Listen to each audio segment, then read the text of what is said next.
Tonight, let the room grow quiet, just the soft breath of the dark and the slow tide of your own inhale, exhale. Somewhere beyond the window, a thin ribbon of moonlight pours across the floor, and every silver thread invites you to loosen your shoulders, unclasp your thoughts, and drift.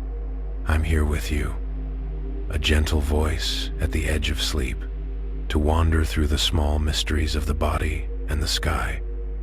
How the mind tidies its memories, how starlight travels years to arrive as a whisper, how the heart learns the rhythm of rest. We won't hurry. We'll move the way night does, unfolding, patient, kind. When a question appears, we'll cradle it, turn it slowly, and let it glow like a lantern in our hands. Science won't be a lecture tonight. It will be a story. The warmth behind closed lids, the hush between beats, the quiet maps your dreams trace across the dark. If this tender journey through wonder helps you breathe a little deeper, you can tap like and subscribe softly, like turning a page in a sleeping house, so we can meet again where curiosity meets calm. Settle in, feel the bed hold you, let your thoughts float like fireflies.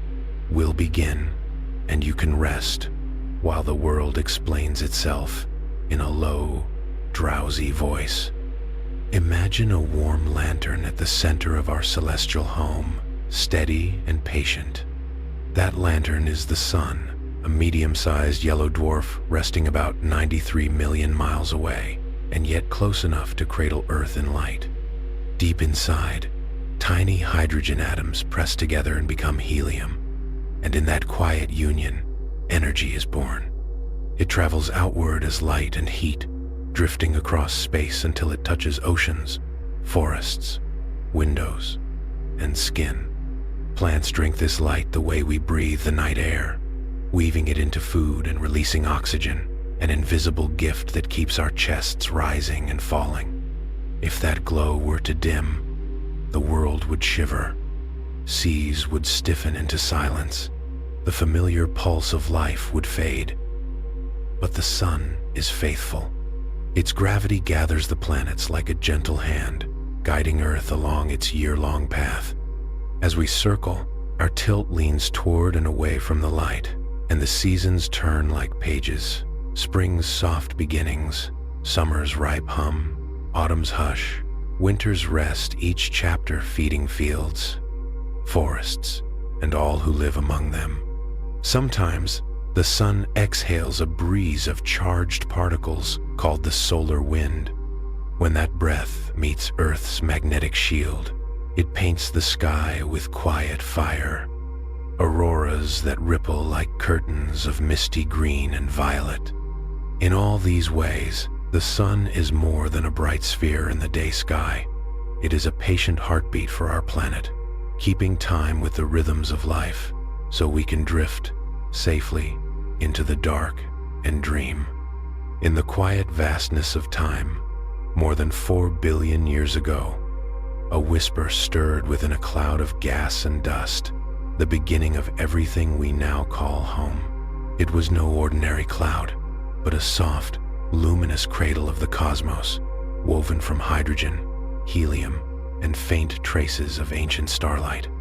Somewhere within that gentle fog, a tremor passed through, perhaps the echo of a dying star, a supernova's last breath, and the cloud began to fold inward, drawn by its own invisible pull.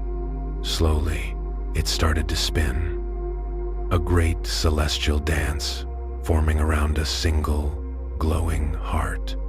At its center, the first spark of our sun began to awaken, not yet bright, but full of quiet promise. Around it, the dust flattened into a delicate disk, turning endlessly, patiently. Within this glowing ring, tiny grains brushed against one another, soft collisions that, over millions of years, became stones, then worlds. In the warmth close to the young sun, metals and rock fused into the seeds of small, solid planets, the ones we now walk upon and dream beneath. Farther out, in the cool expanse, Lighter gases gathered into giants, Jupiter, Saturn, vast and gentle, made of the same breath that once filled the stars. And beyond them, in the distant frost, comets and icy wanderers were born. What began as silence became a symphony, a solar system unfolding from stardust, each planet a note in the music of creation, still echoing softly through the dark. In the quiet theater of the cosmos, each planet drifts in its own rhythm, a different note in the grand melody of our solar system. Closest to the sun, Mercury glimmers like a scarred pearl, its surface battered and silent. With no blanket of air to soften its extremes, it swings between searing heat and freezing night. One side scorched by fire, the other locked in shadow. The craters upon its skin whisper stories of ancient collisions, of a world long at rest. Venus turns slowly beside it, shrouded in golden clouds that hide a fierce heart. Beneath that beauty lies a furnace, a world so hot that metal could melt beneath its skies. Its thick veil of carbon dioxide traps every breath of sunlight, creating an endless, suffocating warmth. And in a strange defiance, Venus spins the wrong way, making its sun rise in the west and set in the east as though it dreams backward. Then there is Earth, a tender oasis wrapped in air and water, where oceans breathe, winds wander, and life hums softly. Its magnetic field guards it like an invisible embrace, holding the delicate balance of warmth, air, and time. Mars, just beyond, glows with a red dust that has drifted for ages. Vast canyons carve its face, and volcanoes rise like frozen giants. Once, water traced lines across its plains, now only echoes of rivers remain, sleeping beneath the ice. Farther out, Jupiter reigns immense and restless, a swirling ocean of gas where tempests the size of worlds roll endlessly. Its great red spot turns like a timeless storm, a memory older than civilization itself.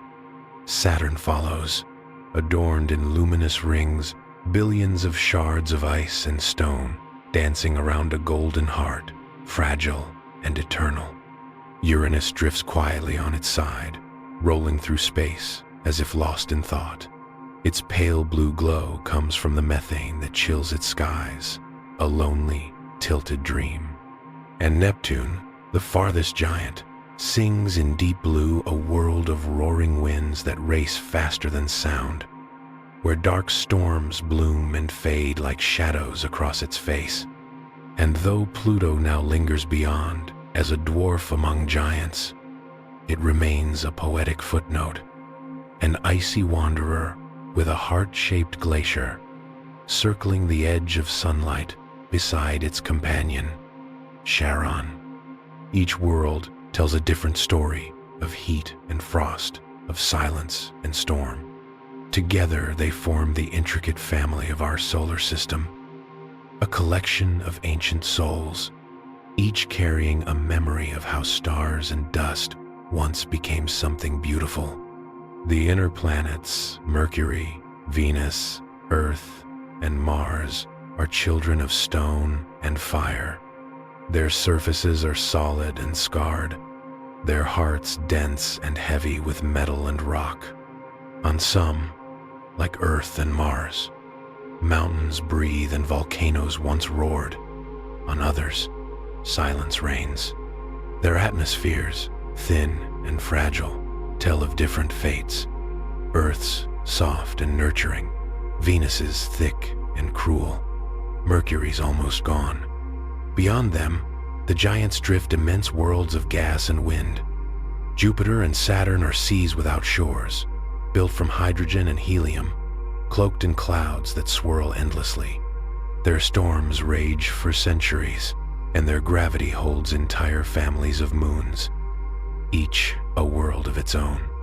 Saturn's rings, bright and delicate, shimmer like frozen light, a crown for the planet that wears them. Farther still, Uranus and Neptune dwell in the deep cold, made not of gas alone, but of ice-frozen water, ammonia, and methane. Uranus spins sideways, perhaps knocked long ago by a wandering giant, while Neptune's sapphire storms rush faster than sound through the endless dusk. From the rocky hearts of the inner worlds to the gaseous dreams of the outer, our solar system reveals every way the universe can build, dense or diffuse, blazing or frozen, a vast experiment in form and wonder. Each planet, in its solitude, glows softly in the dark, a quiet companion in the cosmic night. Beyond the glowing planets, scattered like jewels in the dark, drift countless moons, each one a world of its own, each whispering a different secret of creation. They are the wanderers that circle giants, silent witnesses to the ancient breath of our solar system. Among them, Europa glimmers with a quiet mystery. It circles Jupiter, wrapped in a smooth, frozen shell that hides something wondrous beneath an ocean. Deep and restless, warmed not by sunlight, but by the pull and squeeze of Jupiter's immense gravity. That hidden sea, stretching wider than all of Earth's combined, moves beneath the ice like a heartbeat under glass. Scientists believe it may cradle the ingredients of life, floating in eternal darkness, a realm where warmth, water, and possibility meet. When light from distant stars glints off Europa's surface, one might imagine that beneath it, waves ripple softly in the dark, waiting to be heard. Not far away, Io blazes in contrast a moon of fire instead of ice. Its surface churns with fury, bursting with sulfur and molten rock. It is the most volcanically alive body in our solar system, its eruptions hurling plumes of molten yellow hundreds of miles into the cold black sky. The ground trembles under the endless tug-of-war between Jupiter and its neighboring moons, Europa and Ganymede. Through that struggle, Io reshapes itself constantly, its face never the same for long, a world forever burning, forever reborn. And then there is Ganymede, the giant among moons.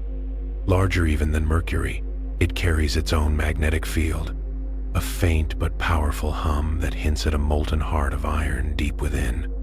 Around it shimmer faint auroras, ghostly curtains of light that sway under Jupiter's immense magnetism, as if the moon itself were breathing, wrapped in its own shimmering veil.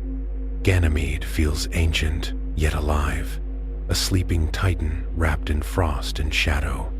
Farther from the sun, Saturn cradles another world unlike any other titan, a strange mirror to our own Earth. Its thick orange clouds hide rivers and lakes, not of water, but of liquid methane and ethane. Beneath that hazy sky, rain drizzles slowly onto frozen plains, feeding alien lakes that gleam faintly in the dim sunlight. Titan's atmosphere is heavy with nitrogen, rich with the chemistry of beginnings, perhaps much like our planet before life awoke. And deep below its surface of ice and rock may lie yet another ocean, tinged with ammonia and water, an unseen sea that whispers of life in its most unfamiliar form. Titan feels like a memory of Earth from before the dawn, cold, orange, and full of dreams. Close by, Enceladus gleams like a snow-white pearl. From its southern pole, fountains of water and vapor rise into space, magnificent geysers that glitter in the light, casting trails of frozen mist into Saturn's faint E-ring. Beneath its crust lies another ocean, hidden and warm, filled with organic compounds. Each eruption is like a message from the depths, an invitation from a distant icy world that might harbor something alive beneath its frozen skin. To touch that falling mist would be to touch a fragment of another ocean, one untouched by time. And at the edge of the darkness, far beyond Saturn's glow, drifts Triton Neptune's enigmatic companion. It moves backward in its orbit, as if resisting the rhythm of the solar system, suggesting it was once a wanderer, captured by Neptune's gravity long ago. Its pale surface glistens with frozen nitrogen and water ice, and even in its frozen stillness, it stirs with life of a different kind, geysers that breathe faint blue plumes into the void. Triton's surface, strange and dimpled like the skin of a cantaloupe, is unlike any other in the cosmos, both alien and beautiful, a relic from the outer frontier of creation. These moons, icy, fiery, quiet, and wild, each hold a fragment of the universe's memory. Together they reveal that even in the shadows of planets, life and wonder may take root. Some burn with fire, some hide oceans beneath their shells, and some drift in lonely silence. But all are chapters in the same ancient dream, where gravity, ice, and time conspire to create beauty in the dark. Between Mars and Jupiter drifts a quiet boundary, a celestial sea of stone and shadow, known as the asteroid belt. It is not chaos, but a frozen harmony, filled with fragments of creation left behind from the birth of the solar system. Countless bodies, from dust no bigger than a whisper to mountains of rock spanning hundreds of miles, move in a slow, ancient dance around the sunday. They are remnants of what could have been a planet, a dream interrupted by Jupiter's mighty gravity, which pulled and stirred the region until no single world could form. Though vast, the belt's total weight is less than that of our moon, a delicate lacework of debris suspended in the silence of space. It stands as a kind of border, the quiet divide between the small, solid worlds near the sun and the great gas giants that reign beyond. It is a museum of beginnings, where time stands still, preserving the rough stones of our cosmic past. From time to time, however, this calm is disturbed.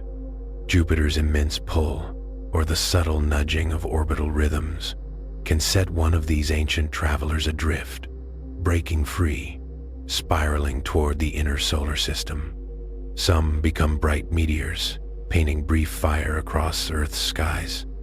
Others carry heavier stories. 66 million years ago, one such visitor struck our planet with a force that ended the age of dinosaurs and changed the course of life itself. In destruction, it also brought renewal, proof that even chaos has its place in the story of creation. Yet not all asteroids are messengers of doom.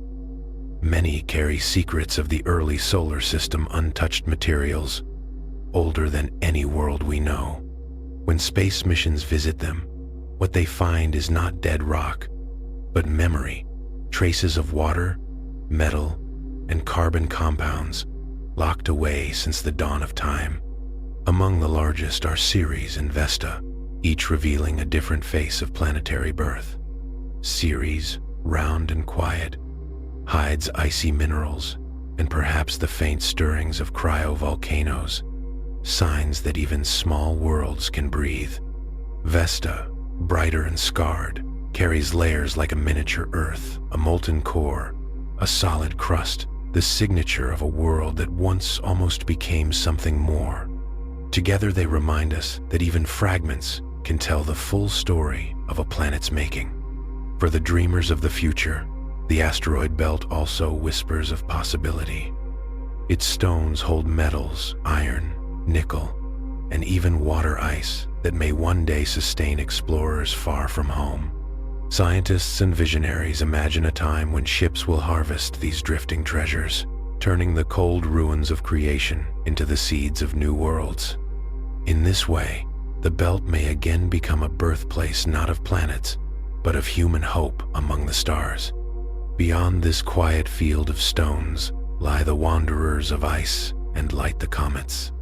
They come from the farthest reaches of the solar system, from the Kuiper belt and the invisible shell of the Oort cloud, where the sun's warmth fades into eternal frost. Comets are ancient timekeepers, fragile, glowing archives of the solar system's first breath. Each one is a small world made of ice, dust, and organic whispers. When they awaken and fall inward toward the sun, their transformation is breathtaking. The warmth melts their frozen surfaces, releasing shimmering trails of gas and dust that bloom into glowing tails. luminous veils stretching for millions of miles, trailing like silk ribbons through the void. To see a comet in the sky is to glimpse both the past and the present, a moment when the frozen edge of the universe touches the warmth of our star. These icy travelers are not just ornaments of the night. They are storytellers of life itself.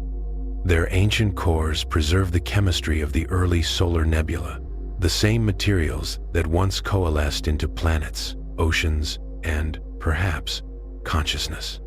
When the European Space Agency's Rosetta probe kissed the surface of Comet 67P, it uncovered a quiet miracle: complex, organic molecules, the building blocks of life, lying dormant within ancient ice.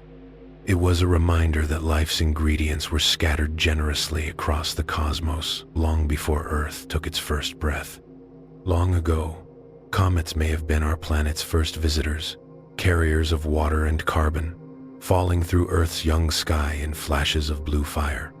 Their gifts may have seeded the oceans, shaping the chemistry that would later give rise to life. The isotopic fingerprints found in Earth's water still whisper of this connection, a lineage between the living sea and the frozen travelers that once reigned from the stars. But comets, like asteroids, can also bring chaos. Their collisions can darken skies, reshape climates, even wipe out species. Yet through that cycle of creation and destruction, they weave the story of renewal. Every orbit, every fall toward the sun, every shower of dust they leave behind adds another brushstroke to the evolving portrait of our solar system. In their icy hearts, comets carry both memory and possibility, fragments of the first dawn, reminders of how fragile and wondrous existence can be. As they drift back into the darkness, leaving trails that fade into starlight, they remind us that even the smallest travelers can change the fate of worlds. Beyond Neptune's silent orbit lies a realm of frost and mystery, the Kuiper Belt, a vast and shimmering ring that circles the sun like a halo of forgotten worlds. It stretches from roughly 30 to 50 times the Earth's distance from the sun, a quiet disk of icy bodies gliding through the outer dark. Here drift the remnants of creation, dwarf planets like Pluto, Haumea, and Makemake, frozen storytellers that have preserved the earliest whispers of our solar system's birth. For centuries, this distant region was invisible to human eyes. Only in the late 20th century did we begin to glimpse its secrets, and in doing so, our understanding of the solar system changed forever. What was once thought to end with Neptune revealed itself to be only the beginning of a greater, more intricate expanse. The Kuiper Belt became a bridge, a shimmering threshold between the well-known realm of planets and the deep, quiet ocean of interstellar space beyond. The objects here, the Kuiper Belt objects, or KBOs, are ancient, untouched, unweathered by the warmth of the Sunday. They are time capsules from the solar system's earliest dawn, carrying within them the same ices and minerals that once circled the young sun in the swirling nebula of creation. Some trace gentle, near circular paths. Others wander in eccentric arcs, tugged by Neptune's distant gravity. Their varied orbits and compositions hint at an era of chaos, when planets still shifted, migrated, and sculpted the solar system's architecture through invisible gravitational dances. Beyond even this icy belt lies the scattered disk, a realm of lonelier wanderers cast outward by the pull of Neptune, their orbits long and tilted, stretching far into the darkness. These frozen travelers are the messengers of the outer system, bearing evidence of the forces that once shaped the paths of worlds. Their existence tells of powerful encounters, of planetary migrations that sent countless small bodies flying into the void, where they still drift cold, unchanged, and eternal.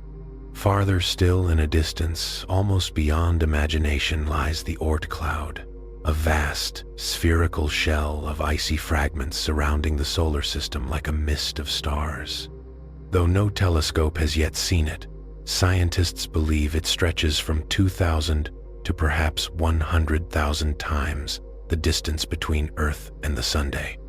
It is here, in this cosmic snowfield, that the long-period comets are born, those that appear in our skies once in 1,000 lifetimes, their bright tails a fleeting reminder of this hidden sphere. The Oort cloud likely formed in the solar system's turbulent youth. As the giant planets grew and shifted, their gravity hurled billions of icy bodies outward, scattering them into this enormous sphere that now drifts at the edge of the sun's reach. Some were tugged even farther by passing stars. Others lingered where the sun's gravity still held sway, an invisible shell marking the boundary between our solar system and the deep sea of the galaxy. Together, the Kuiper Belt and the Oort cloud define not just the edges of our solar family, but its memory, a frozen archive of what once was. They remind us that the sun's influence stretches far beyond the planets we know, fading gently into the darkness where our solar wind meets the interstellar breeze. In these distant regions, every icy stone and every wandering comet carries the story of formation, migration, and endurance, the echoes of a time when stars and dust first learned to become worlds. And so, in the cold silence beyond Neptune, the solar system does not end, it simply dissolves into mystery, a soft boundary where gravity fades and the universe begins anew, endless and serene. Once thought to be the 9th planet, Pluto now drifts in quiet defiance at the edge of the sun's reach, small, distant, but never forgotten. Its reclassification as a dwarf planet in 2006 did not dim its mystery. Instead, it deepened it. Pluto remains a world of contradictions. Frozen yet restless, tiny yet full of motion, distant yet deeply alive. When NASA's New Horizons spacecraft swept past it in 2015, humanity caught its first real glimpse of this distant wanderer, and what it revealed stunned even the most seasoned astronomers. Far from a lifeless chunk of ice, Pluto unveiled a world etched with valleys, mountains, and plains that shimmer faintly in the dim sunlight. The surface, patchworked with nitrogen and methane ice, is alive with movement and change. Towering mountains of solid water ice rise like frozen sentinels, while Sputnik Planitia, that great heart-shaped plain, spreads wide across one hemisphere, glistening with frozen nitrogen.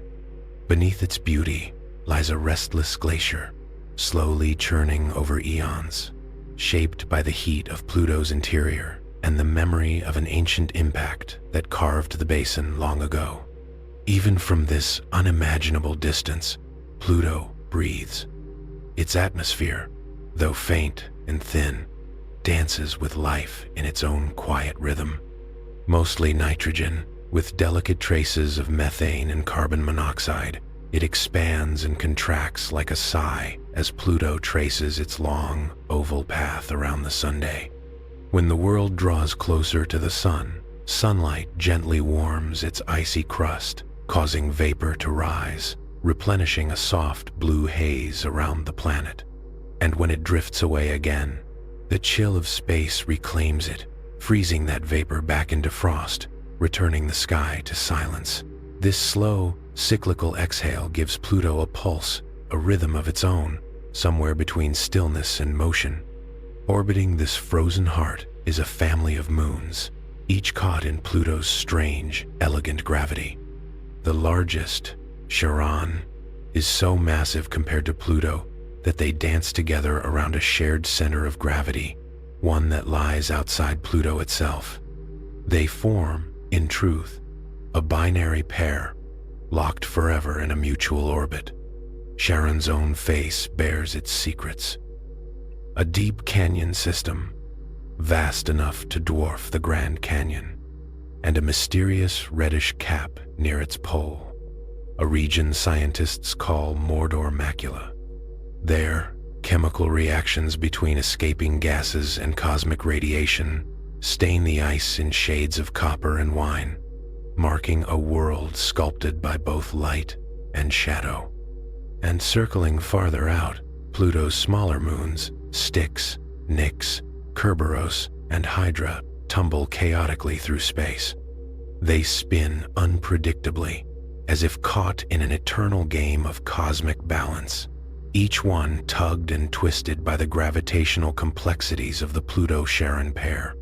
Their motion is erratic, yet strangely graceful, a reminder that even in disorder, there can be harmony. Beneath the science lies something deeper, a quiet whisper of chemistry and time. Pluto's frigid surface hides traces of organic molecules, born from the dance between sunlight and cosmic rays as they strike its icy crust of nitrogen and methane. These simple compounds may hold clues to the chemistry that once gave rise to life elsewhere, a frozen library of prebiotic secrets.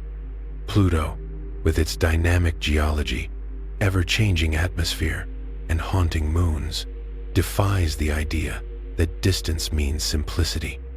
Even here, on the cold frontier of the solar system, the same forces that shape worlds, heat, light, gravity, and time, still weave their intricate designs. It reminds us that beauty does not depend on size or proximity to the sun. Sometimes, it hides in the smallest and most distant corners of creation, glowing faintly against the endless dark.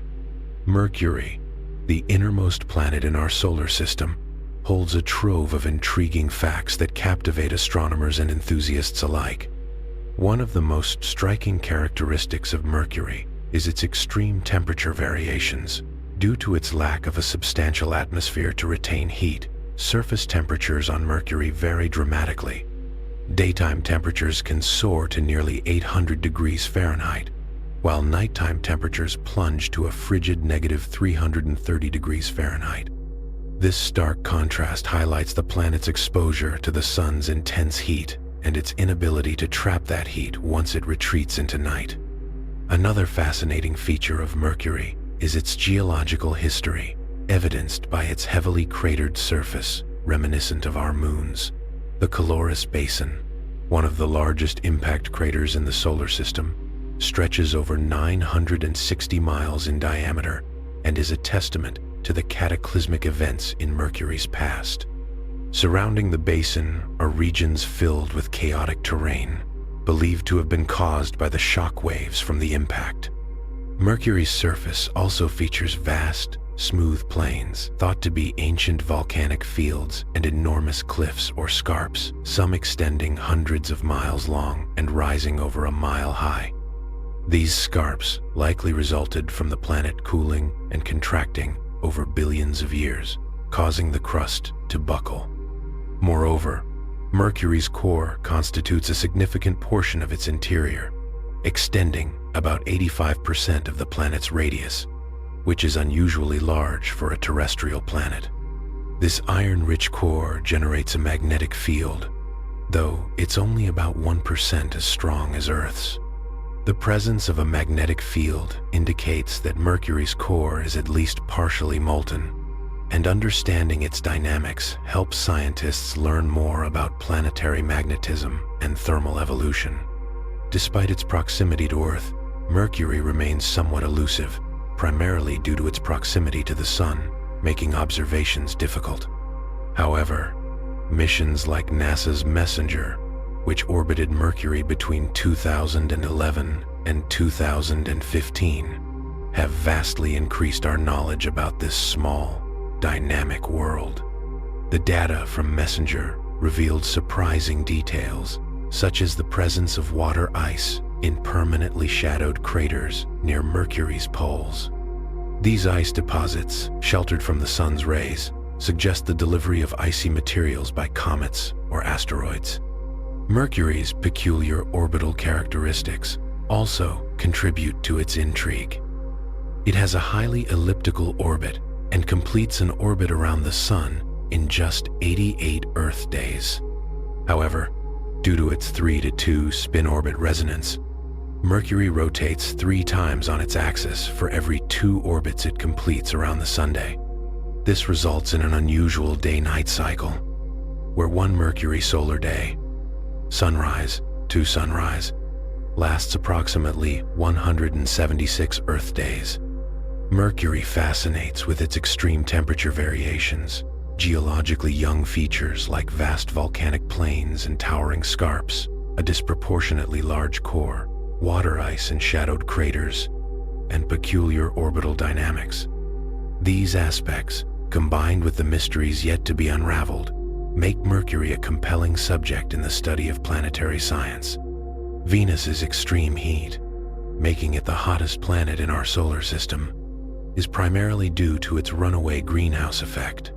This phenomenon occurs when a planet's atmosphere contains greenhouse gases in such high concentrations that they trap vast amounts of heat, leading to consistently elevated surface temperatures. Venus's atmosphere, composed mainly of carbon dioxide, about 96%, and thick clouds of sulfuric acid, plays a crucial role in this process.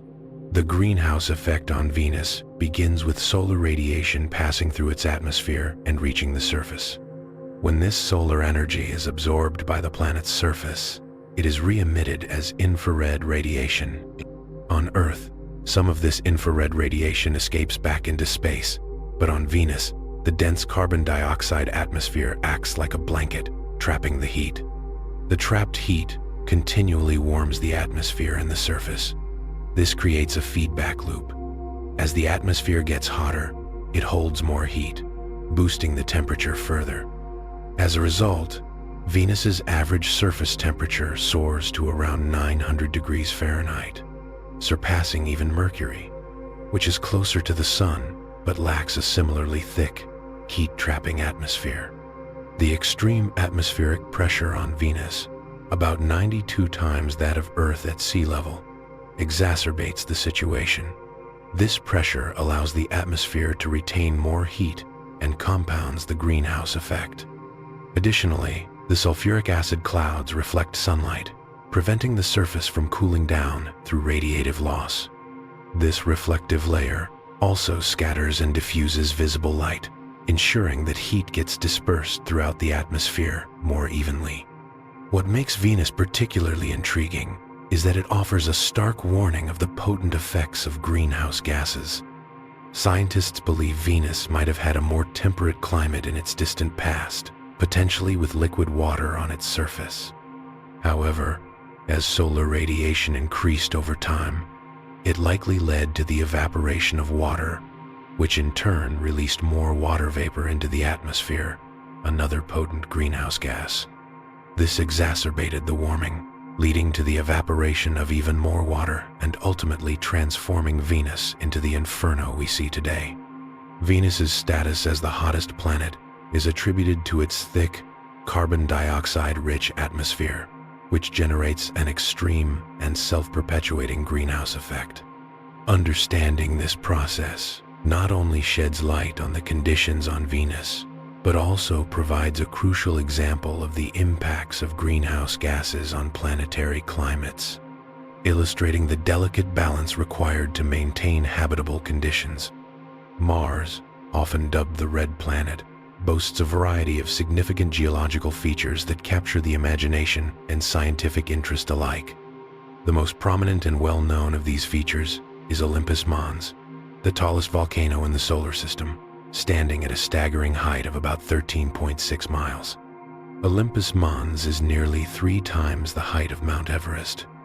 This shield volcano, analogous in structure to the Hawaiian Islands volcanoes but far larger, is a testament to Mars's volcanic history. Another remarkable geological feature on Mars is Valles Marineris, an extensive canyon system that stretches over 2,500 miles long and plunges to depths of up to 4 miles. This colossal rift, which dwarfs Earth's Grand Canyon, is thought to have formed through a combination of tectonic activity and the surface collapsing due to the pulling apart of Mars's crust. Valles Marineris offers invaluable insights into the tectonic forces that have shaped the Martian landscape, revealing a complex history of crustal movement and possible volcanic influences. Additionally, Mars is home to a variety of evidence of ancient water flows, particularly in the form of outflow channels and valley networks. These features suggest that liquid water once carved pathways across the planet's surface. For instance, Ares Vallis and Ma'adim Vallis are extensive channels that likely formed from catastrophic floods, while valley networks, like those seen in Naneti Vallis, hint at sustained surface water flow in Mars's distant past. These ancient waterways have fueled speculation and interest regarding the planet's potential to have once harbored life. Mars also features extensive plains, dune fields, and polar ice caps that grow and recede with the changing seasons. The vast northern plains, such as Vastitis Borealis, are believed to be the remnants of ancient ocean beds. Meanwhile, the southern hemisphere is characterized by heavily cratered highlands that lend further evidence to Mars's dynamic and oftentimes violent history.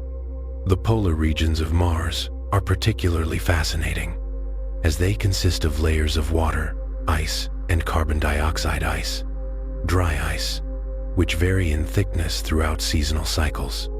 These polar ice caps offer direct evidence of Martian climate change over geological time. Additionally, the presence of unique geological formations known as chaotic terrain adds to Mars's intrigue. These areas are characterized by randomly oriented large blocks of rock that appear to have been disrupted by some form of underground collapse, possibly due to the melting of subsurface ice. These geological features not only make Mars a captivating subject of study, but also provide essential clues about the planet's climatic and volcanic history, surface processes, and potential habitability.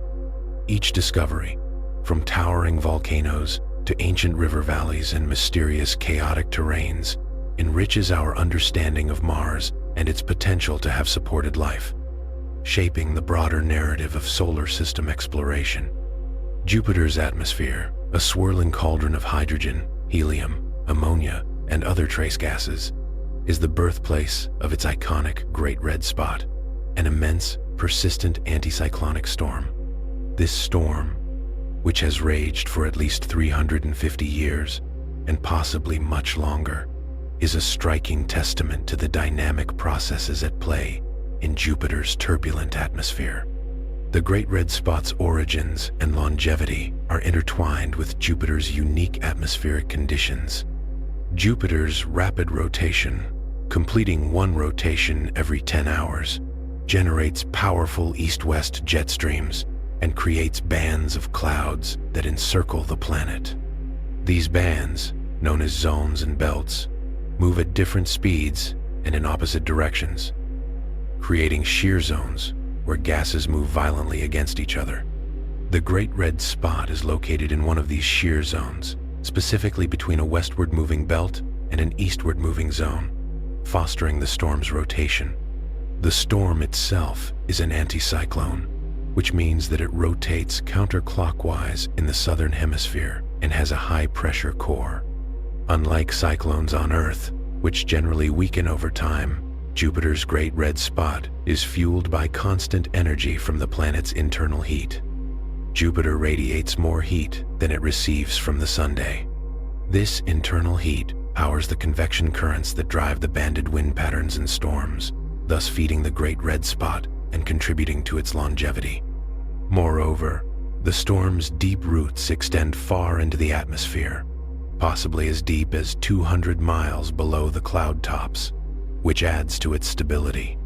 The distinctive red color of the Great Red Spot remains somewhat of a mystery, but it is believed to be caused by complex chemical reactions driven by solar ultraviolet radiation and the planet's atmospheric conditions. Compounds like ammonium hydrosulfide, possibly mixed with other chemicals like phosphorus or sulfur, may be responsible for the reddish hues. These compounds can undergo reactions in the turbulent, high-energy environment of Jupiter's upper atmosphere, giving the storm its striking appearance. The intensity of the red color can vary over time, suggesting changes in the chemical composition or the dynamics within the storm itself.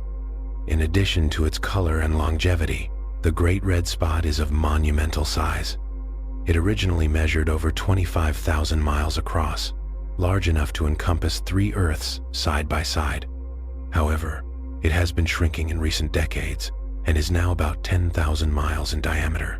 Despite this reduction in size, the Great Red Spot remains the largest known storm in the solar system. Saturn's rings are one of the most stunning and distinctive features in our solar system, setting the planet apart with their immense size, brightness, and complexity. Unlike the ring systems of other gas giants, Jupiter, Uranus, and Neptune, Saturn's rings are extraordinarily prominent and easily visible, even with small telescopes. These rings are composed primarily of countless particles of ice and rock, ranging in size from tiny grains to large boulders. One remarkable aspect of Saturn's rings is their sheer scale and structure. The rings extend up to 175,000 miles from the planet's equator, yet they are astonishingly thin relative to this vast width, with a thickness that varies from about 30 feet to several hundred feet. The rings are divided into 7 primary sections, labeled A through G in order of their discovery, with the A, B, and C rings being the most prominent. These bands are separated by gaps, such as the Cassini division, a 2,920-mile wide space between the A and B rings, where fewer particles reside due to gravitational interactions with Saturn's moons, particularly Mimas. Another feature that sets Saturn's rings apart is their vivid brightness. Composed largely of water ice, the rings reflect sunlight efficiently, contributing to their luminescent appearance when viewed from Earth. The high albedo reflectivity of the ice particles gives Saturn's rings a brilliant, almost ethereal look, in stark contrast to the darker, less prominent ring systems of the other gas giants. Moreover, Saturn's ring system exhibits dynamic behaviors and intricate patterns. Gravitational interactions with Saturn's numerous moons, over 80, have been identified, cause various effects, including the creation of ringlets, waves, and gaps within the rings. Some of Saturn's small moons, known as shepherd moons, play a crucial role in maintaining the sharp edges of the rings. For instance, the moons Prometheus and Pandora shepherd the F-ring, their gravitational influence corralling its particles and maintaining its narrow, braided structure. These gravitational interactions facilitate fascinating phenomena, such as spiral density waves and bending waves, which propagate through the ring particles and offer insights into the physical principles governing disk systems in the universe, from planetary rings to protoplanetary disks around young stars. Another distinctive aspect is the seasonal changes observed in Saturn's rings, influenced by the planet's axial tilt of approximately 27 degrees. As Saturn orbits the Sun over its nearly 30-year-long period, the angle at which the rings are illuminated changes, leading to alternating periods of brilliant illumination and near invisibility. These changing perspectives allow for detailed studies of the ring particles' composition and structure from various angles. The enigmatic origin of Saturn's rings also adds to their uniqueness. While the precise mechanism that formed the rings remains uncertain, leading hypotheses include the disintegration of a comet, the breakup of an icy moon, or the remnants of the primordial disk from which Saturn formed. These theories suggest that the rings are relatively young, estimated to be less than 100 million years old, making them transient features on geological timescales. Saturn's rings captivate with their immense scale, brilliant brightness, intricate structures, and dynamic behaviors. These features, coupled with the fascinating gravitational interactions with Saturn's moons and the ongoing mystery of their origin, make Saturn's rings not only the most prominent, but also the most scientifically intriguing ring system in our solar system. Their study continues to enhance our understanding of planetary ring dynamics, the history of the Saturnian system, and the broader processes shaping disk systems in space. Imagine a planet spinning almost on its side, as if a hand reached out and flicked it like a top. This is Uranus, the seventh planet from the Sun, with an axial tilt of 98 degrees. Unlike Earth, which has a tilt of approximately 23.5 degrees, Uranus's extreme tilt causes it to experience the most severe seasons in the entire solar system. Picture this. For about 42 Earth years, one pole is plunged into a dark and frigid winter, while the opposite pole basks in continuous daylight. Then, during the planet's orbit of 84 Earth years, the roles gradually reverse, resulting in a dramatic exchange between deep freeze and relentless sunshine. The origins of this skewed axis are still a topic of much debate among astronomers. One prevailing hypothesis suggests a colossal collision with an Earth-sized object early in the planet's history. This cataclysmic impact likely knocked Uranus over, leaving it with its present peculiar orientation. Consequently, Uranus's extreme axial tilt sets the stage for drastically varying atmospheric conditions and peculiar weather patterns. Scientists believe that these seasons could stir up massive changes in the planet's atmospheric dynamics, potentially driving winds to supersonic speeds and creating complex cloud formations visible even from telescopes on Earth. These phenomena make Uranus an exciting subject for both amateur stargazers and seasoned planetary scientists, offering a cosmic dance of light and darkness that underscores the fragile and extraordinary nature of celestial mechanics. Neptune, the eighth and farthest known planet in our solar system, harbors some of the most astounding and potent weather phenomena observed, including winds that can reach up to 1,300 miles per hour. These supersonic winds, far exceeding the speed limits of hurricanes and typhoons on Earth, present one of the biggest mysteries about this distant blue giant. At such staggering velocities, Neptune's winds can strip clouds and churn gases in a spectacular ballet of atmospheric fury. Despite the planet's incredible distance from the Sun, which contributes to its frigid average temperature of around -373 degrees Fahrenheit, its atmosphere supports these relentless storms. The driving mechanisms behind Neptune's fierce winds remain an enigma. One leading theory proposes that the internal heat generated by the planet, surprisingly high given its location in the solar system, may set the stage for such dynamic weather. Neptune is believed to radiate more than double the energy it receives from the Sun, suggesting an internal heat source, possibly from the slow gravitational compression of its fluid interior. This internal heat might drive convection currents in the atmosphere, creating massive temperature differences that fuel violent storms and aggressive winds. Another puzzle is how these storms maintain their intensity without dissipating quickly.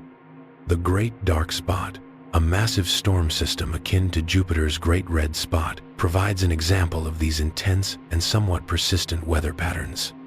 These mysteries make Neptune a fascinating subject of study, as scientists use telescope observations and data from Voyager 2's flyby to unravel the forces at play in one of our solar system's most turbulent atmospheres. Beyond the gentle edge of our solar system, in the endless ocean of stars, scientists have found ways to glimpse other worlds, planets that orbit suns far beyond our own. These distant realms, called exoplanets, are discovered through subtle clues written in starlight. One of the most elegant techniques is the transit method, which listens for the faintest heartbeat of a star as a planet passes across its face. Each time the planet drifts in front of its sun, the starlight dims just a little, a barely perceptible shadow that repeats like a quiet rhythm.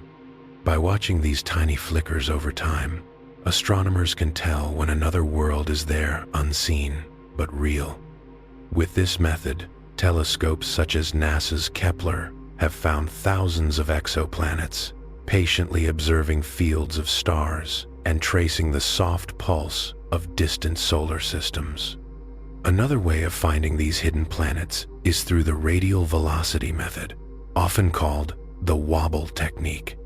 As a planet circles its star, Their mutual gravity causes the star to sway ever so slightly, as though drawn into a slow celestial dance. This movement shifts the color of the star's light blue as it moves toward us, red as it drifts away, a delicate oscillation caused by the Doppler effect. By following these spectral shifts, astronomers can uncover the unseen partner's presence, learning not just that the planet exists, but also how massive it is and how far it orbits from its glowing sun. There are moments, too, when astronomers manage to catch a faint glimpse of these worlds, directly a nearly impossible feat, as a planet's dim glow is usually lost in the overwhelming brilliance of its star. Yet with advanced techniques like coronagraphy, which gently masks the star's light, the faint shimmer of an orbiting world can sometimes be revealed, like a firefly next to a lantern. Together, these methods allow humanity to piece together a vast mosaic of other solar systems, their sizes, compositions, and even their atmospheres.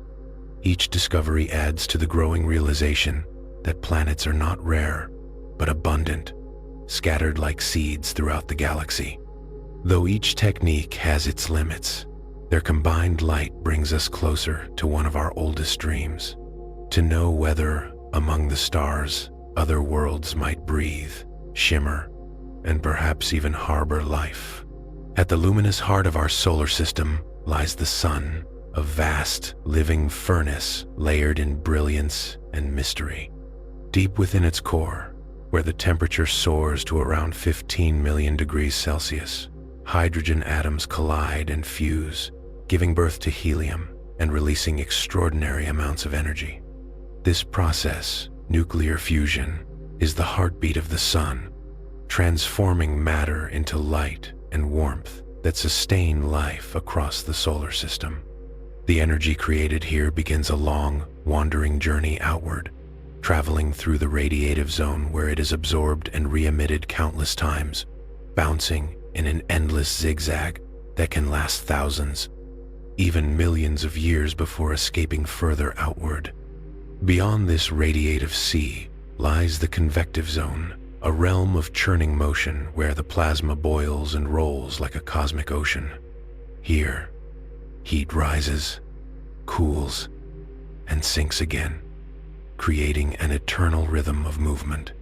At the surface, the photosphere shines at about 5,500 degrees Celsius, radiating the golden light we know as sunlight. This is the visible face of the sun, where we can see dark, restless scars called sunspots, cooler regions sculpted by powerful magnetic fields. Above the photosphere, the chromosphere glows with a soft crimson light, visible only during eclipses, while farther out the corona unfurls the sun's radiant crown. Paradoxically, this outermost layer blazes hotter than those below, reaching millions of degrees. From this shimmering halo flows the solar wind, a constant stream of charged particles that races across the solar system, shaping space weather and brushing against planets, including our own Earth. Each layer of the sun, from its blazing heart to its outermost breath, works in harmony, powering the light that defines our world. The miracle of nuclear fusion is what fuels this eternal glow. Deep in the core's unimaginable heat and pressure, hydrogen nuclei are pressed so tightly together that they overcome their natural repulsion, merging through a series of reactions known as the proton-proton chain. In this sacred exchange, a tiny fraction of mass transforms into pure energy, as described by Einstein's elegant equation, E equals mc squared, a reminder that even the smallest amount of matter contains vast power. The newborn energy travels outward as photons, drifting through the dense interior in an ancient, patient migration, before bursting free as sunlight. As it reaches the convective zone, this energy moves through surging currents of plasma, rising and sinking like a celestial tide. When it finally escapes into space, it becomes the light that warms our planet, the energy that nourishes oceans, forests, and every breath of life. Over time, this same process creates heavier elements within larger stars, the building blocks of planets and beings alike. Thus, the sun's fusion is not merely a source of heat, but the grand architect of the cosmos, weaving starlight into the fabric of existence itself. On the sun's visible face, dark blemishes called sunspots appear regions of magnetic tension and turmoil. Though cooler than their surroundings, around 4,000 degrees Celsius, they can stretch tens of thousands of kilometers, vast enough to swallow Earth whole. These magnetic distortions disrupt the sun's normal flow of energy, often triggering explosive events, solar flares and coronal mass ejections. A flare is a sudden flash of radiation, an eruption of energy across the spectrum, X-rays, ultraviolet, and light bursting from tangled magnetic fields. When they erupt, protons and electrons surge outward at near light speeds, filling the void with invisible fire. Even greater are coronal mass ejections, massive expulsions of plasma that surge into space.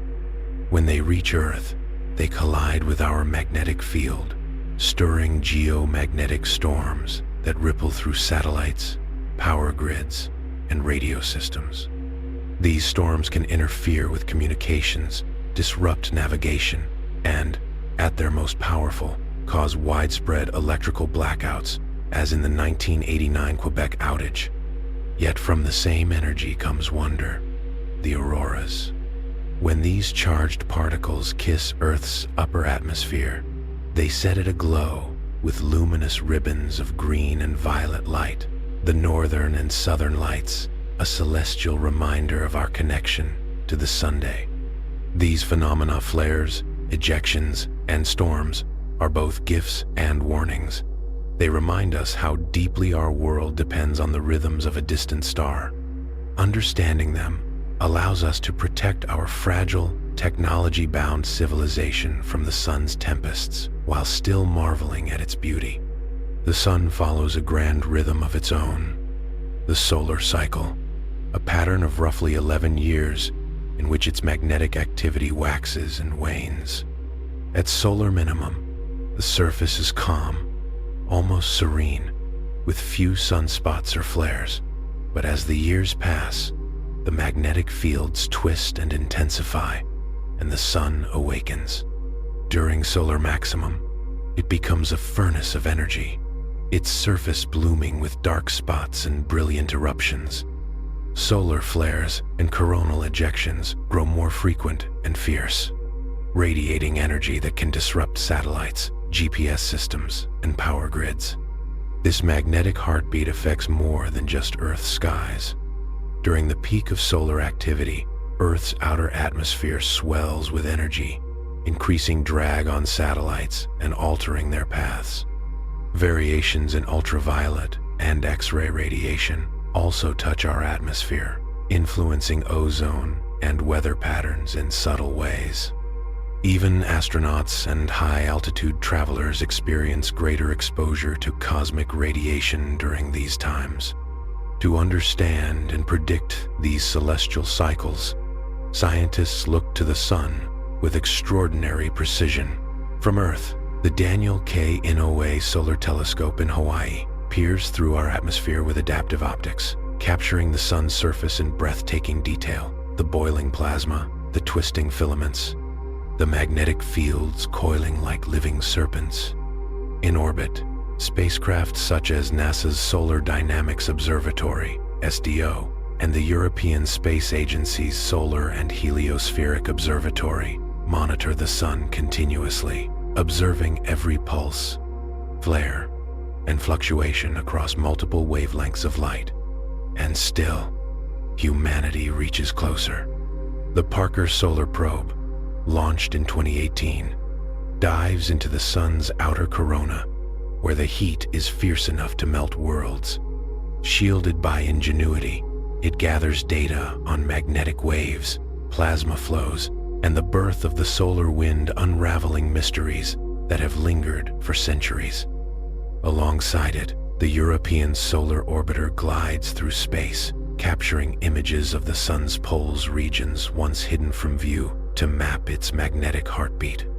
Together, these observatories and probes weave a portrait of our star in motion, alive, turbulent, and eternal.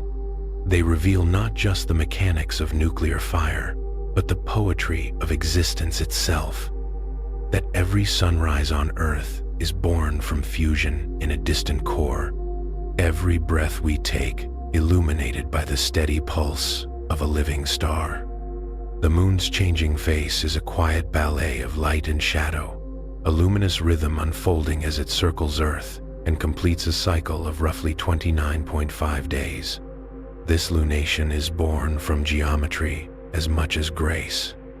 Sun, Earth, and moon align and realign, and from our vantage point, different portions of the moon's sunlit half-slip into view.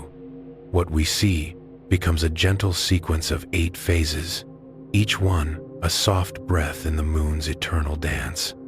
The cycle begins in invisibility. At new moon, the moon stands between Earth and Sun, its Earth-facing side wrapped in darkness. Then a silver thread appears, the waxing crescent, a slim smile of light that widens night by night.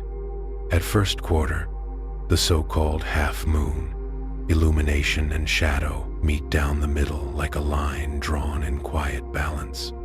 Beyond that threshold, the waxing gibbous swells, more than half aglow, ripening toward the roundness of the full moon. When Earth stands between sun and moon, the entire sunlit face turns toward us, a lantern in the sky. After fullness, the light begins to ebb into the waning gibbous, then returns to a different half at last quarter. Finally, the waning crescent thins to a delicate curve before the cycle slips, once more, into the dark hush of new moon. These phases are simply perspective made visible the angle from which we watch sunlight fall across a turning world. Yet they have long given the night its calendar and the human heart its stories, guiding tides, rituals, and timekeeping across centuries. To follow the moon's phases is to witness celestial mechanics rendered as poetry, a reminder that motion and change are the universe's native tongue. The moon's origin, too, carries the weight of a cosmic tale. The leading idea, the giant impact hypothesis, imagines a fiery dawn 4.5 billion years ago, when a Mars-sized body, Theia, collided with the young Earth. The blow tore mantle material into space, vapor and stone mingling in a hot, luminous ring. Gravity gathered that debris into a single companion, the moon, whose composition still echoes Earth's mantle and hints at shared beginnings. Other tales have been told: a captured wanderer, a shard flung from a spinning Earth, a twin formed side by side in the same disk of dust and gas. Each offers a piece of the puzzle, yet struggles with the fingerprints, isotopic matches, and subtle differences that the rocks reveal. The giant impact story, refined by new simulations and lunar samples, now allows for multiple strikes, a prolonged, messy birth rather than a single moment. As exploration deepens, with programs like Artemis preparing new steps on ancient ground, the moon's past grows sharper, and with it our understanding of how planets assemble and systems take shape. Look closely at the moon's face, and you read a geology etched in fire and stone.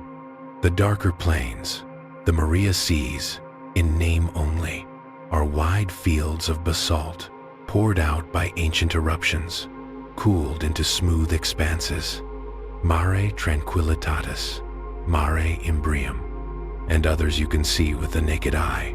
In contrast, the highlands are paler, older, and crowded with scars, craters layered upon craters, a record of impacts that shaped its earliest eras.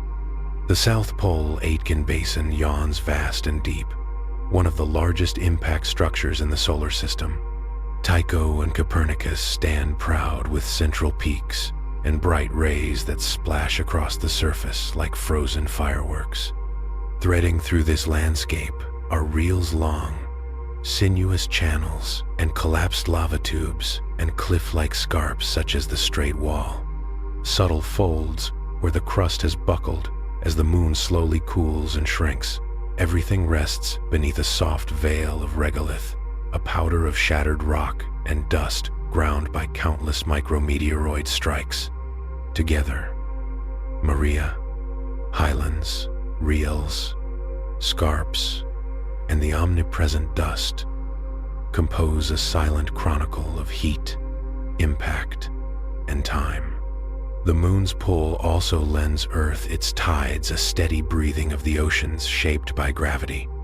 Imagine Earth wrapped in a mobile ocean, where the moon's attraction is strongest. A tidal bulge swells toward it, while inertia lifts a twin bulge on the far side. As Earth spins, coastlines pass through these bulges and feel the rise and fall, 2 high tides and 2 lows in a day's turn. The sun adds its own hand to this choreography. When sun, moon, and Earth align at new or full moon, spring tides amplify highs and deepen lows.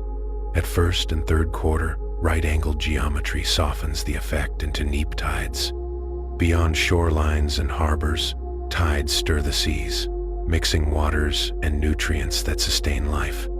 Over deep time, the friction of tides gently slows Earth's rotation and nudges the moon outward, lengthening our days grain by grain.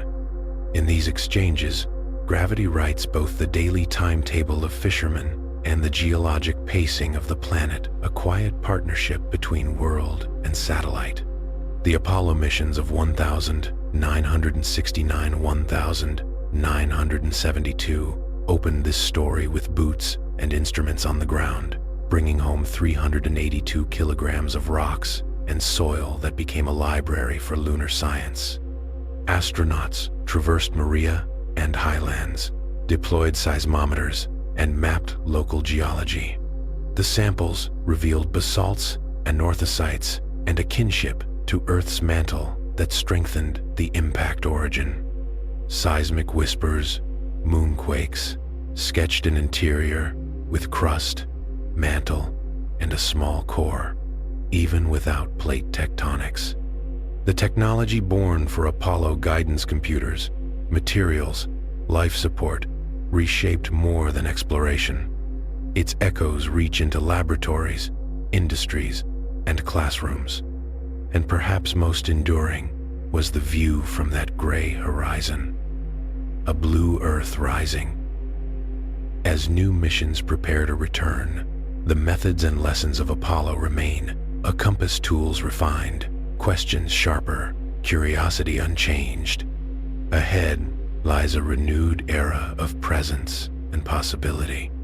Artemis sets its sights on returning humans to the moon and building a sustainable foothold near the South Pole, where water ice hides in shadow and may become air to breathe and fuel to fly. Uncrewed tests pave the way for crews. International partners and private companies weave new architectures, landers, and habitats, logistics and communications into a shared endeavor. Concepts like an international lunar research station imagine a collaborative outpost of robots and people, while in situ resource utilization turns regolith and ice into bricks, oxygen, and propellant. Starships, landers, and orbiters broaden the bridge between Earth and Moon, lowering costs and raising ambition. From this nearby world, we learn to live away from home, to shield against radiation, manage extreme cold and heat, and build with what we find. The moon becomes laboratory, workshop, and waypoint, a place where science, technology, and human presence braid together. And as we practice there, our eyes lift to farther shores, Mars, and beyond, carrying with us the humility and wonder that began with a crescent over a dark horizon. Stars arrive in countless sizes, colors, and tempers, each carrying a private story stitched into the night. At the faint end of this spectrum live the red dwarfs, modest, steady embers that outnumber all other stars. With masses often less than half the sun's, they sip their hydrogen so slowly that they can endure for trillions of years, far beyond the lifetimes of brighter suns. Their surfaces glow at roughly 3,000 to 4,000 Kelvin, casting a gentle, ruddy light.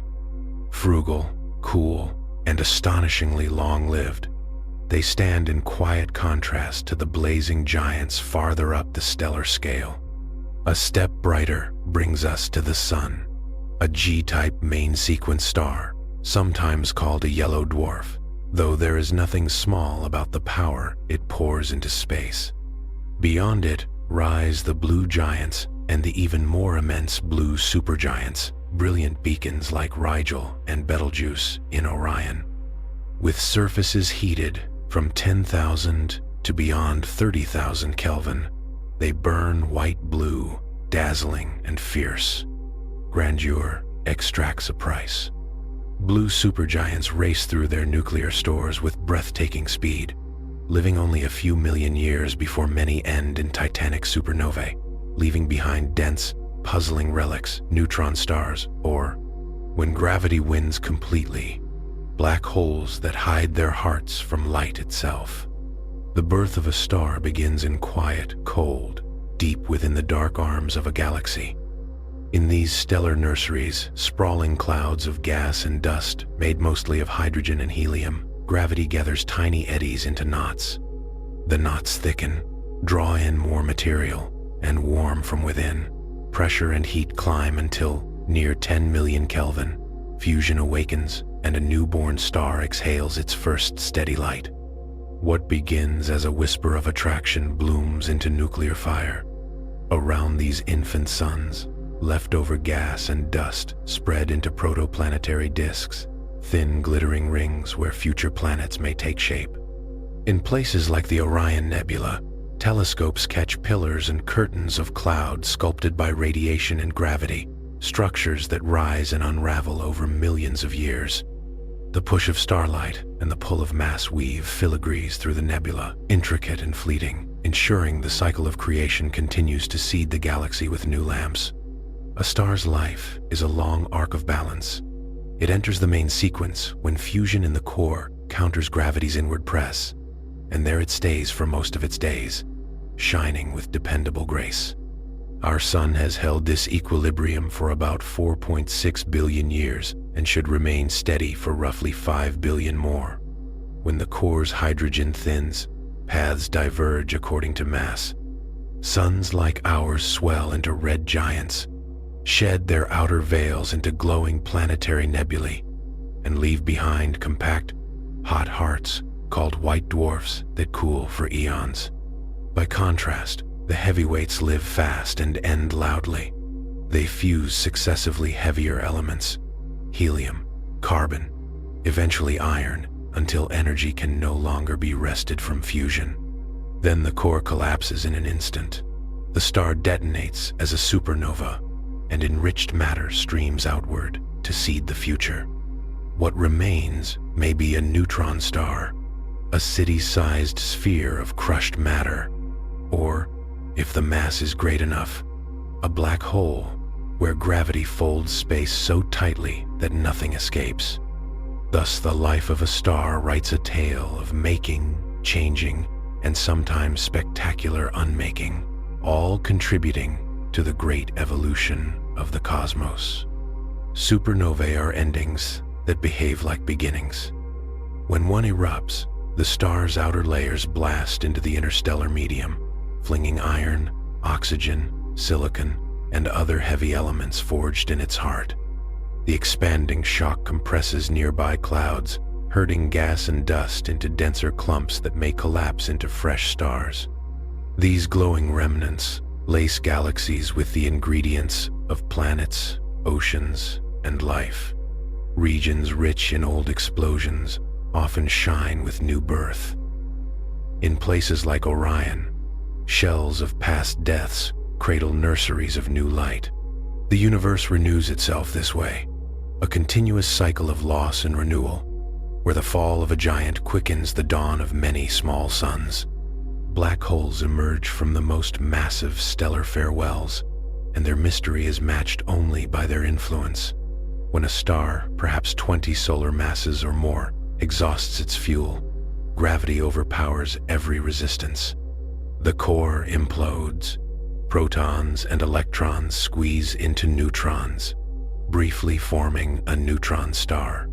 For the greatest masses, even that wall gives way, and collapse continues toward a singularity, a point of seemingly infinite density hidden behind an event horizon, the boundary beyond which return is impossible. Nothing that crosses that threshold, not matter, not light, escapes. Yet black holes are not merely devourers.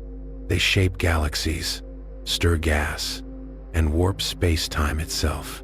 First foretold by general relativity, they became tangible through observation, and more recently, through the music of space-time.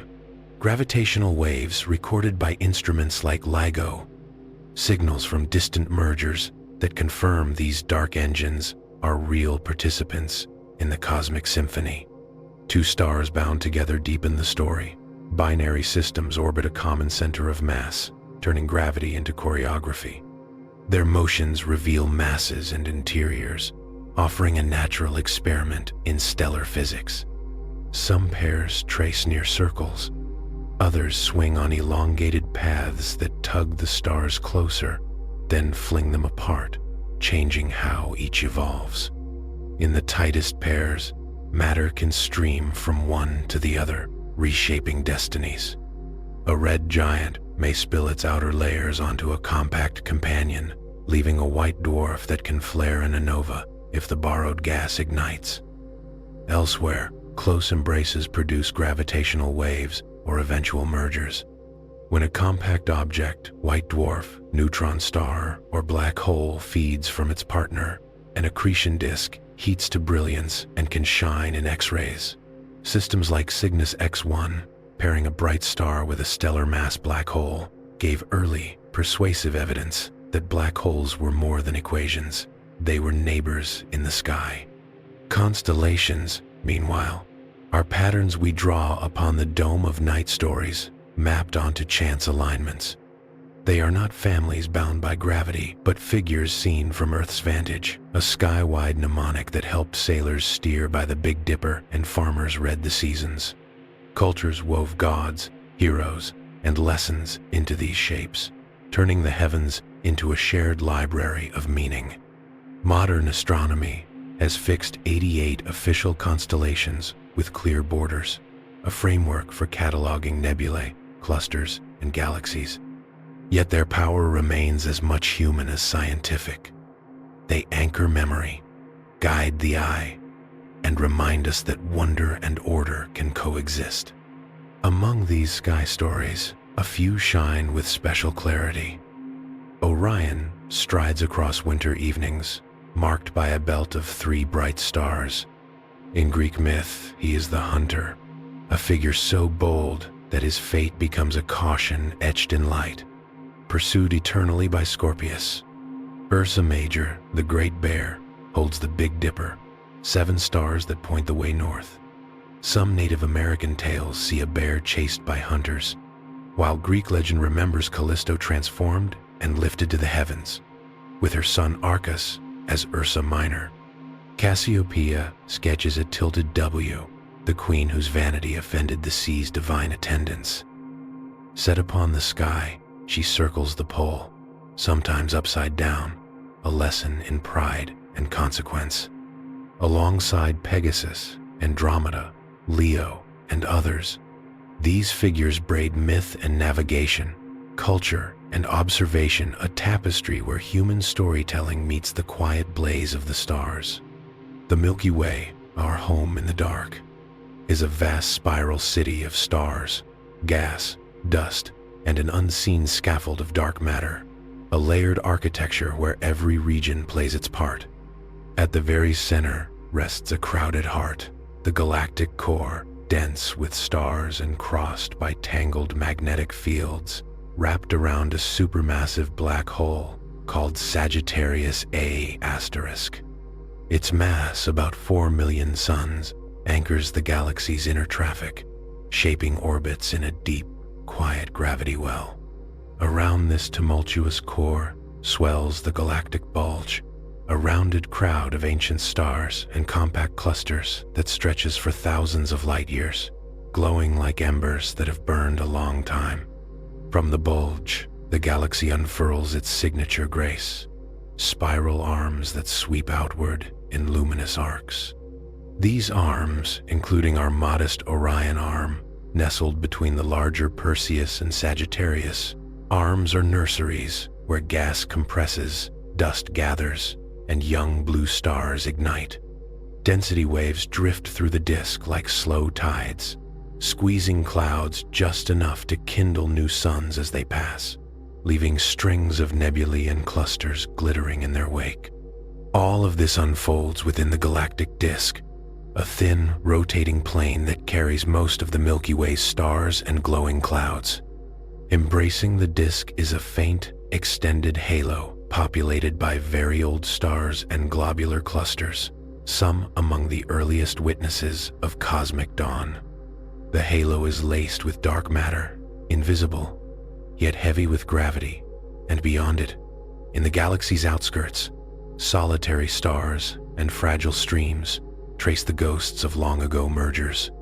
Over billions of years, these encounters have sculpted the Milky Way's present shape, a spiral metropolis, more than 100,000 light-years across, sheltering uncounted systems, including our own small sun and its worlds. Galaxies themselves come in broad families, each a clue to the universe's ways of building. Spirals, like the Milky Way, are perhaps the most poetic to the eye, a bright central bulge, and from it, arms that wind outward in measured curves. Within those arms, gas and dust remain plentiful, and star formation is ongoing, hence the glow of hot, young, blue stars that trace each swirl. Some spirals show a bar of stars crossing the bulge, others do not, but all carry the signature of rotation and a living supply of interstellar material. Ellipticals stand in contrast, smooth, oval forms ranging from nearly spherical to strongly stretched, with little dust and few cold gas reserves. Their light skews red, their stars older, and their activity subdued.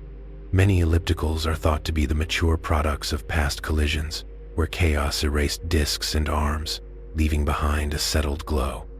Then there are irregulars, small, asymmetrical, often chaotic in appearance, pocked with patches of new stars and knots of older ones. Tides from nearby neighbors or scars from past encounters can twist them out of orderly shapes.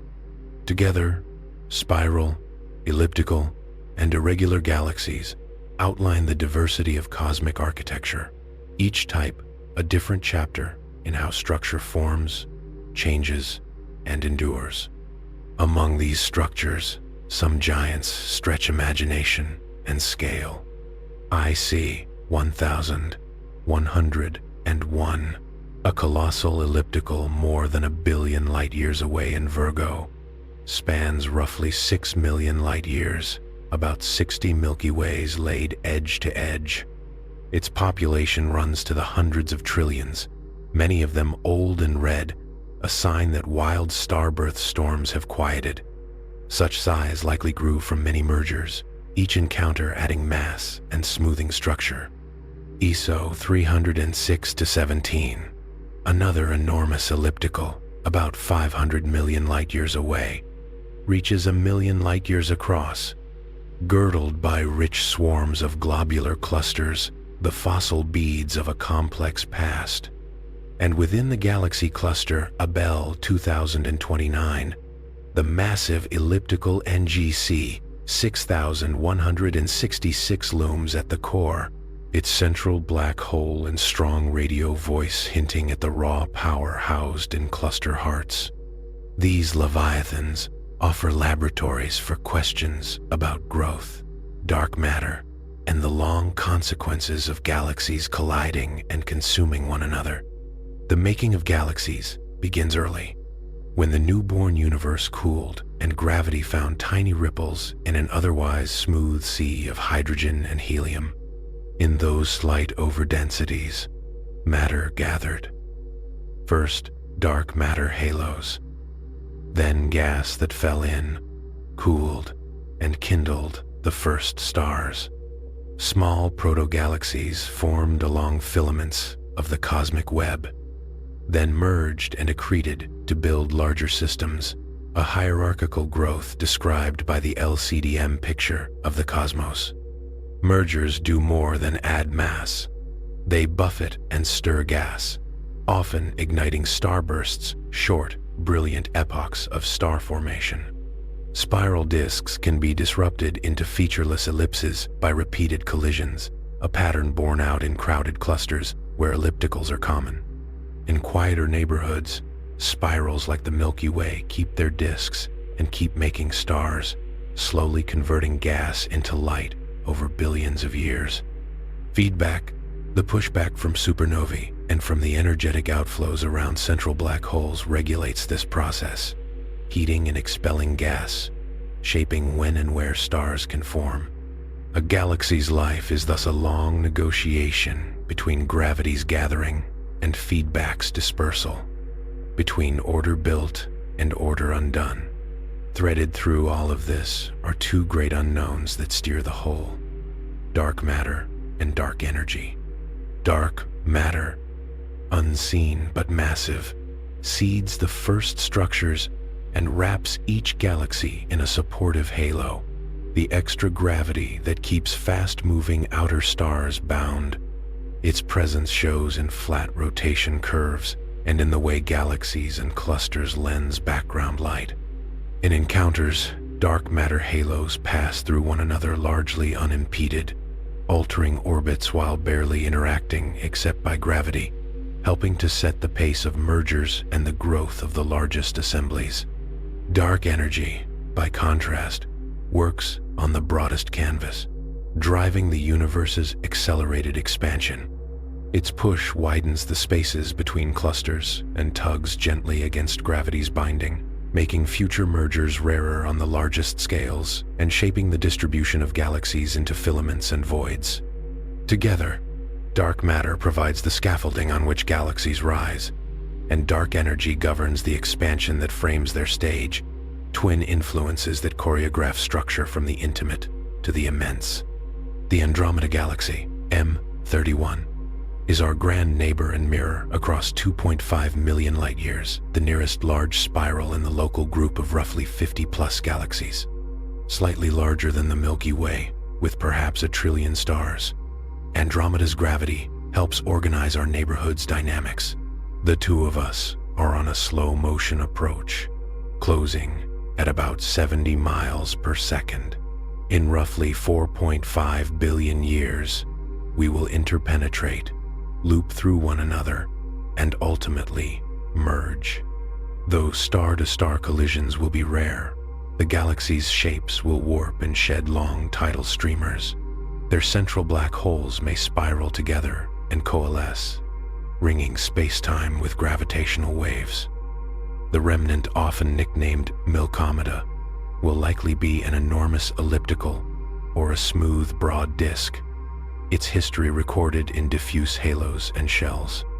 Meanwhile, Andromeda's proximity today lets astronomers study spiral structure, star formation, and galactic dynamics in detail, offering a partner against which to compare our own galaxy's past and fate. When galaxies meet, they do not shatter like stones. They pass through one another, their stars mostly missing, while gravity churns the shared gas and dark matter.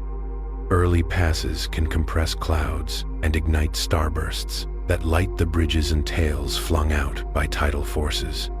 Systems like the antennae show this vividly: long streamers of stars and gas, clusters forming in compressed knots, and distorted cores locked in a drawn-out embrace. As the dance continues, orbital energy bleeds away and the nuclei sink toward one center, ultimately merging. Ordered disks give way to rounder forms, feeding central black holes that can flare into quasars or active nuclei. On larger scales, such collisions drive the growth of structure, enriching intergalactic space with heavy elements cast off by supernovae and by winds from newborn clusters, raw material for future generations of stars. A black hole, at its essence, is gravity-focused to an extreme, a region where escape becomes impossible. Born most commonly from the collapse of massive stars at life's end, it hides a singularity where density and curvature race beyond our present physics behind an event horizon, the boundary that no signal can cross outward. We infer black holes by their effects: a star orbiting an unseen partner, hot, bright X-rays from an accretion disk spiraling inward, the ripples of space-time from distant mergers, heard as gravitational waves by instruments like LIGO and Virgo.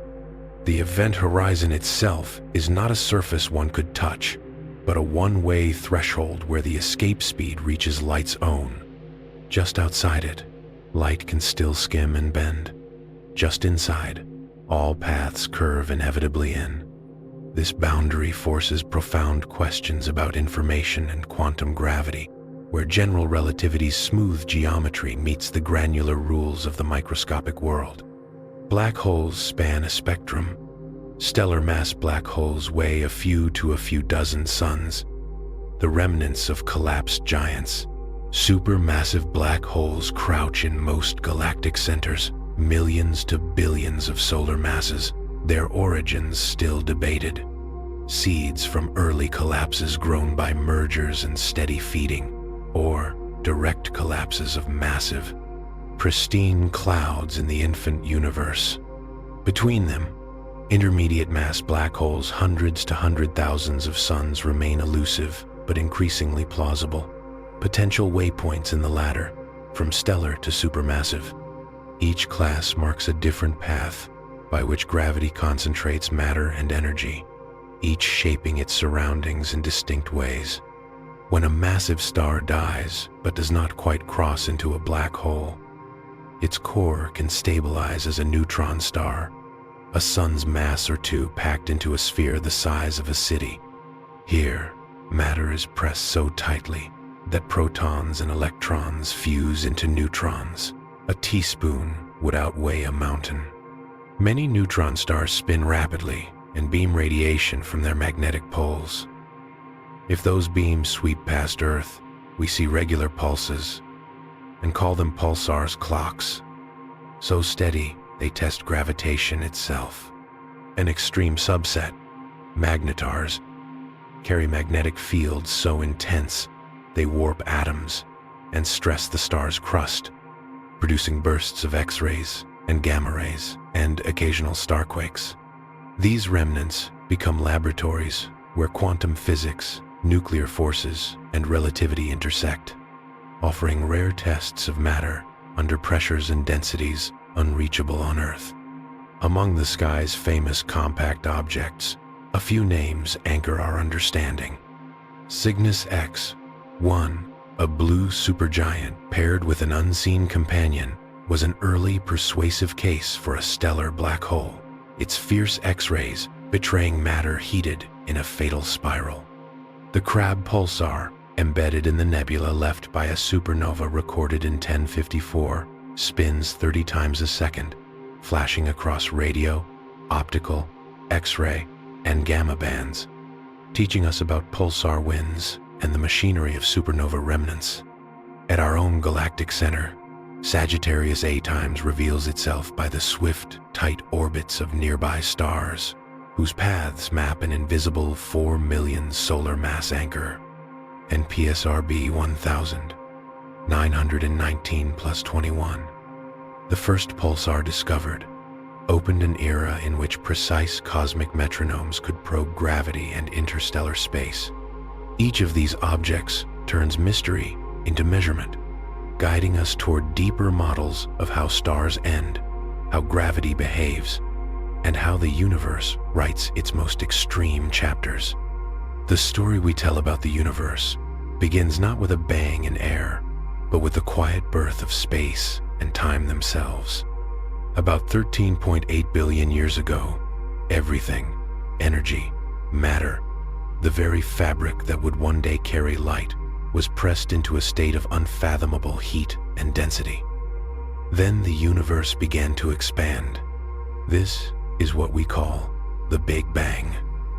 Not an explosion inside space, but the moment space began to stretch, carrying photons and particles outward into possibility. The name, once tossed off with a hint of skepticism by Fred Hoyle, has become the common label for a model that has proven remarkably good at predicting what we see. Evidence drifts to us like old starlight. A faint glow, the cosmic microwave background, bathes the sky in every direction, an afterglow from when the infant cosmos cooled enough for light to travel freely. Accidentally uncovered in 1965 by Arno Penzias and Robert Wilson, this relic radiation preserves a snapshot from when the universe was only 380,000 years old. It looks astonishingly uniform, yet not perfectly so. Tiny ripples in temperature, just 1 part in 100,000 mark, the seeds from which galaxies, stars, and eventually planets would grow. Another clue comes from the way distant galaxies slip away from us. Edwin Hubble noticed that the farther a galaxy lies, the more its light shifts to redder wavelengths, as if the universe itself were stretching the light while it travels. Run that cosmic film backward, and everything comes together, denser, hotter, younger, until we approach the beginning. Even the inventory of the lightest elements aligns with this tale. In the universe's first minutes, temperatures blazed high enough for hydrogen to fuse into helium and trace amounts of lithium. The proportions we measure today echo the calculations for that ancient furnace-hot time. Thread by thread, these lines of evidence weave a single tapestry, a universe that started small and young and has been expanding ever since. To ask the universe its age is to listen to its oldest light and its widest rhythms. The cosmic microwave background acts like a fossilized chime, its delicate patterns mapped exquisitely by missions such as WMAP and Planck encode the geometry of space and the rate at which the cosmos has been growing. From these patterns, we infer a number spoken often now with confidence: roughly 13.8 billion years. Star clusters offer a second clock. The oldest globular clusters, tightly packed with ancient suns, set a firm lower bound that agrees with the CMB. The universe must be older than its oldest stars, and indeed it is.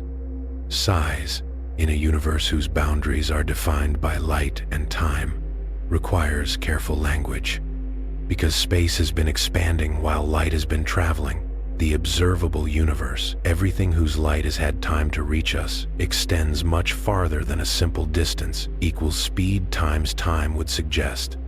Using the Hubble constant, the present-day expansion rate, distances calibrated by standard candles like Type Ia supernovae, and standard rulers like the subtle spacing of baryon acoustic oscillations, we estimate that the observable cosmos forms a sphere roughly 93 billion light-years across, not because the universe is younger than that distance implies, but because space itself has stretched along the way.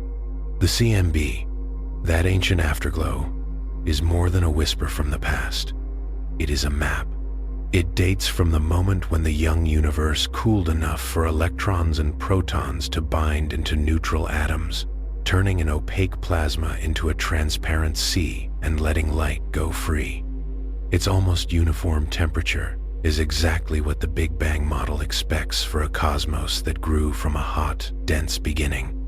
The minuscule fluctuations, those grainy speckles etched into the microwave sky, show where gravity would later gather matter into today's great structures: galaxy clusters, filaments, walls, and the yawning voids between.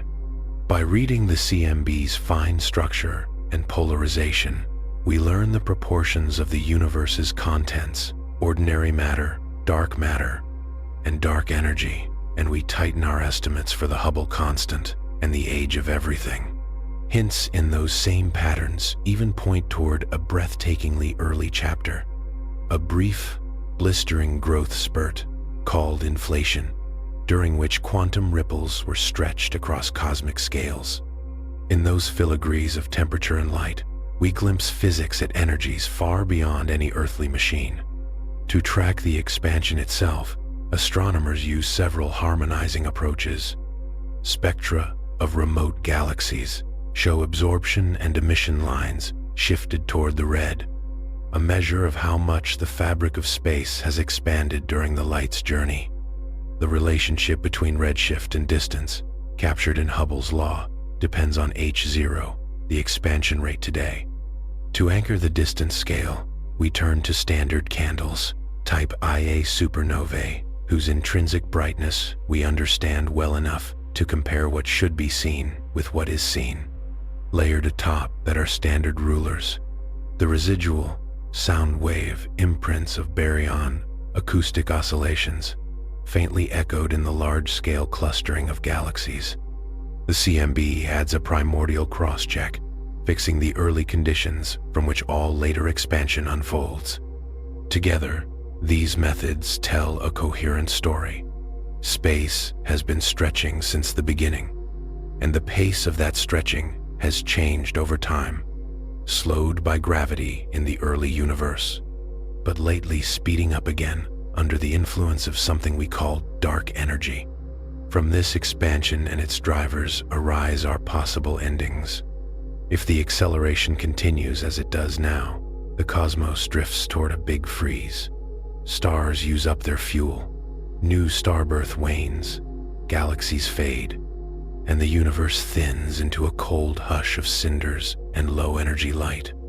In a far, far future, even black holes would leak away their mass via Hawking radiation, and darkness would settle into a final equilibrium. A different fate, the Big Crunch, would require gravity to overtake the expansion, pulling everything back together until densities and temperatures soar once more. Some models imagine a bounce at that brink, a universe that contracts, rebounds, and begins anew, cycling through aeons of collapse and renewal. Another possibility, the Big Rip, depends on a form of dark energy that grows more dominant with time. In that scenario, the expansion doesn't just separate galaxies, it ultimately tears apart bound systems, clusters, stars, planets, perhaps even atoms, until the very fabric of space is pulled beyond cohesion. Which path the universe takes hinges on the nature of dark energy and the contents of the cosmos. As we refine measurements and deepen theory, we narrow the range of futures, even as we keep our minds open to surprises. Dark matter and dark energy are the twin mysteries shaping this story. Dark matter reveals itself by gravity alone, in the way galaxies spin, with outer stars moving too fast to be held by visible matter. In the strong, clean arcs of gravitational lensing, where foreground mass bends background light.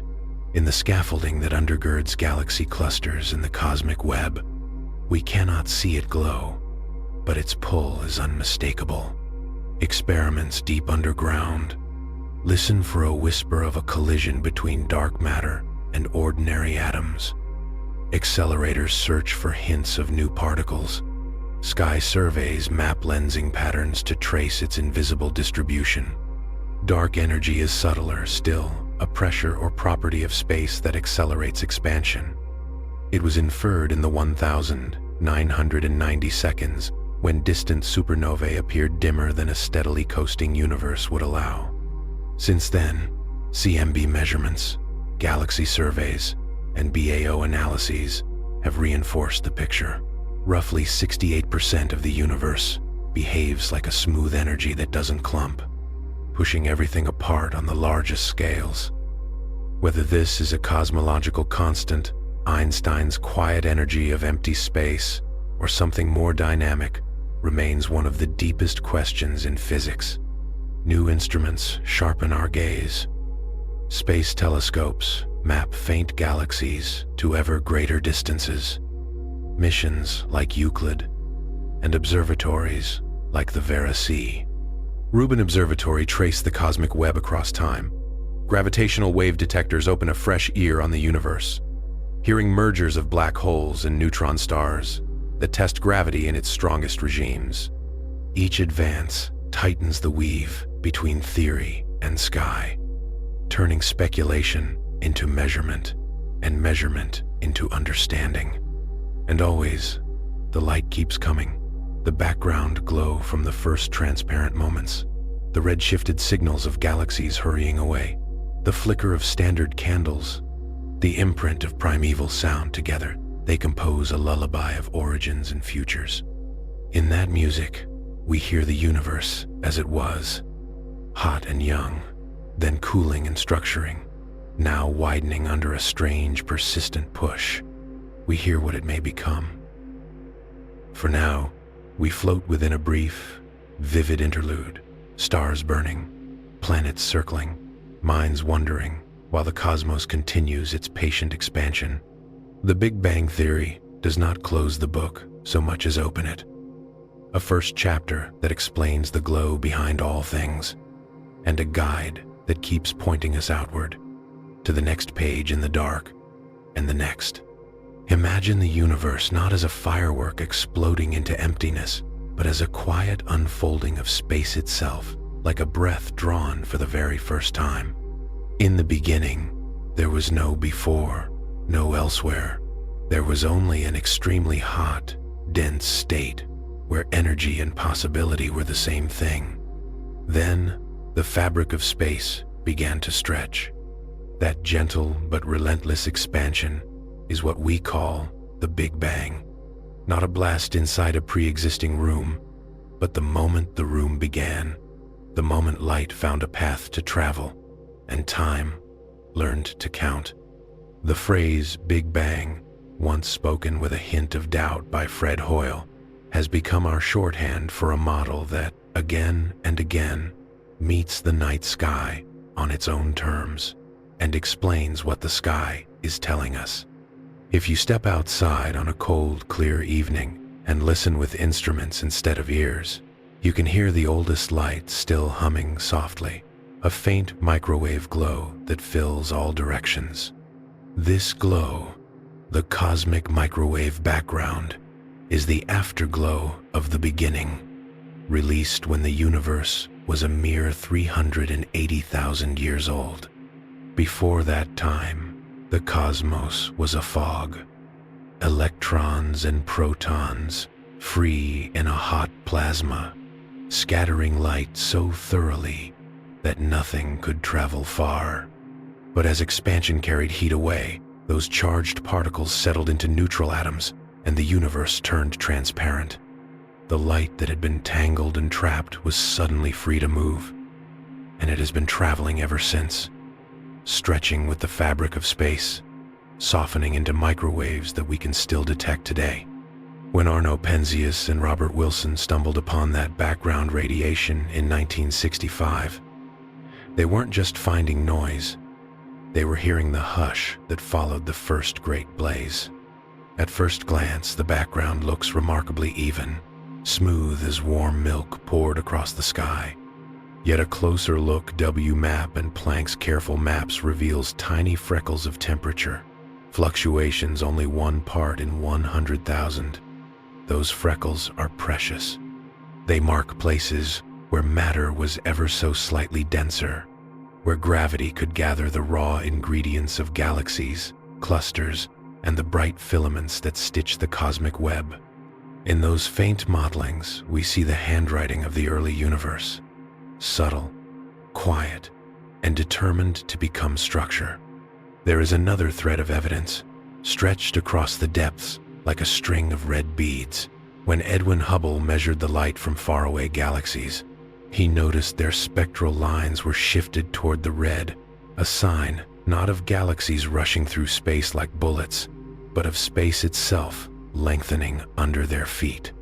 The farther the galaxy, the greater the redshift, and the more expansion its light had endured. If you imagine running the film of that expansion backward, not past galaxies colliding and stars forming, not past the first atoms, but farther still, you arrive at that primal heat and density once more. The trail of light points both ways, outward to the large, inward to the first. Even the universe's chemistry whispers the same story. In the first minutes after the beginning, the temperature and pressure were high enough to fuse protons into helium and a dusting of lithium. Those brief, early reactions, Big Bang nucleosynthesis, left behind precise proportions that we can still read in the cosmos today. Hydrogen and helium dominate, like two notes sounding a chord that never fades. The match between calculation and observation is another gentle affirmation that we understand, at least in outline, how the universe started and how it set its table for everything that followed. To ask how old this universe is, we cup our hands around that ancient light and trace the patterns it carries. The cosmic microwave background isn't just a glow, it's a blueprint. Its delicate variations tell us how curved space is, how fast the universe has been expanding, how much ordinary matter, and dark energy are woven into the whole. From those patterns, drawn by satellites that watch the sky patiently, WMAP first, then Planck, we infer a number with humble confidence, about 13.8 billion years. We check ourselves against the oldest things we can study nearby. Globular clusters full of elderly stars. Their ages sit comfortably below that cosmic figure, as they should. The clocks agree. The story holds. Size is subtler, because the universe does not stay still while light travels. The observable cosmos is not simply how far light could move in 13.8 billion years. Space has stretched during the journey, like a river ice that cracked and drifted apart while a skater crossed it. By measuring the Hubble constant, the local rate of expansion, using standard candles such as type Ia supernovae and standard rulers such as baryon acoustic oscillations, we translate redshifts into distances. The result is mind-bending but precise. The sphere of what we can observe today has a radius on the order of tens of billions of light years, so that the whole observable bubble spans roughly 90-odd billion light years from one side to the other, not because light outran time, but because the roadway beneath it kept lengthening as it traveled. The background glow is also textured with something like a fossil breeze. Long before atoms formed, pressure waves rippled through the tightly coupled plasma, cosmic sound rolling through a young universe.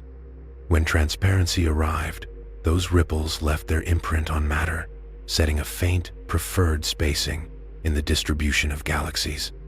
Today we call that pattern baryon acoustic oscillations, and we use it as a ruler to lay across the cosmos at different epochs. Lay the ruler down, measure, compare, and you can tell how quickly expansion has pulled the marks apart. Beyond rulers and candles, astronomers listen for old stories told by new messengers. The light curves of supernovae do not merely brighten and fade. They record the expansion rate of the universe across time. Gravitational lensing light, bent by mass, sketches the presence of matter we cannot otherwise see. The background itself holds a telltale polarization, a subtle swirl in the microwave sky that speaks to the earliest moments. Piece by quiet piece, these different instruments tune themselves to the same melody.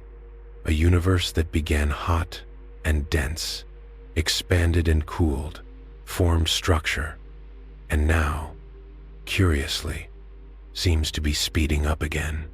That late time quickening leads us to a word that sounds simple but contains our largest question: dark energy.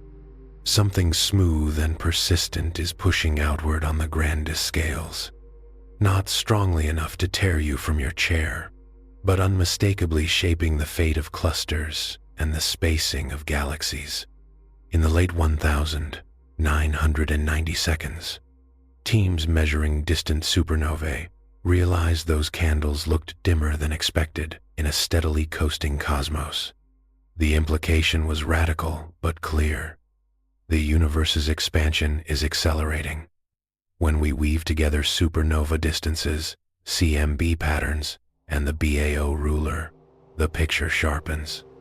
About 2/3 of the cosmos behaves like a uniform energy permeating space, and a bit less than a third gathers into clumps as dark matter, with a small remainder in the ordinary atoms and light we know well. We give names dark energy, dark matter to things we recognize by effect but cannot yet hold. And we keep asking. While we ask, the universe keeps going about its business. Galaxies spin, collide, merge, stars flare, live, and go dark. All of this happens within a framework set by expansion, and naturally, we wonder how the story ends. One soft ending is the big freeze. If dark energy continues to act like a cosmological constant, gentle and unchanging, the universe grows ever roomier. Galaxies drift beyond each other's horizons. Star birth slows as gas thins, and the night deepens. Far in the future, even the long-lived embers of red dwarfs will fade, and black holes will, over inconceivable times, evaporate in a silent drizzle of radiation. The cosmos would not die with a cry, but with a long exhale toward uniformity. There are other endings.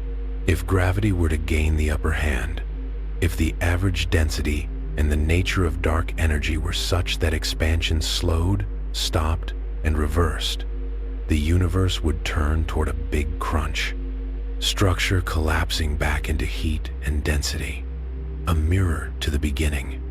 Some speculative models imagine a bounce at that brink, contraction, stopping short of a final singularity, and rebounding into a new expansion, a cosmic heartbeat of cycles. Another possibility is more dramatic. If dark energy is of a kind that grows stronger with time, phantom energy, its push could escalate into a big rip, unbinding clusters, then galaxies, then stars and planets, and perhaps ultimately the atoms themselves. These are futures painted not with certainty, but with the parameters we are still measuring.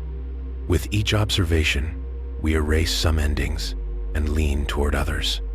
In the meantime, we look for what we cannot see directly, but can feel in gravity's firm hand. Dark matter is the scaffold on which galaxies were hung. Without it, the outer stars of spiral galaxies would fly away. Rotation curves would fall instead of staying flat.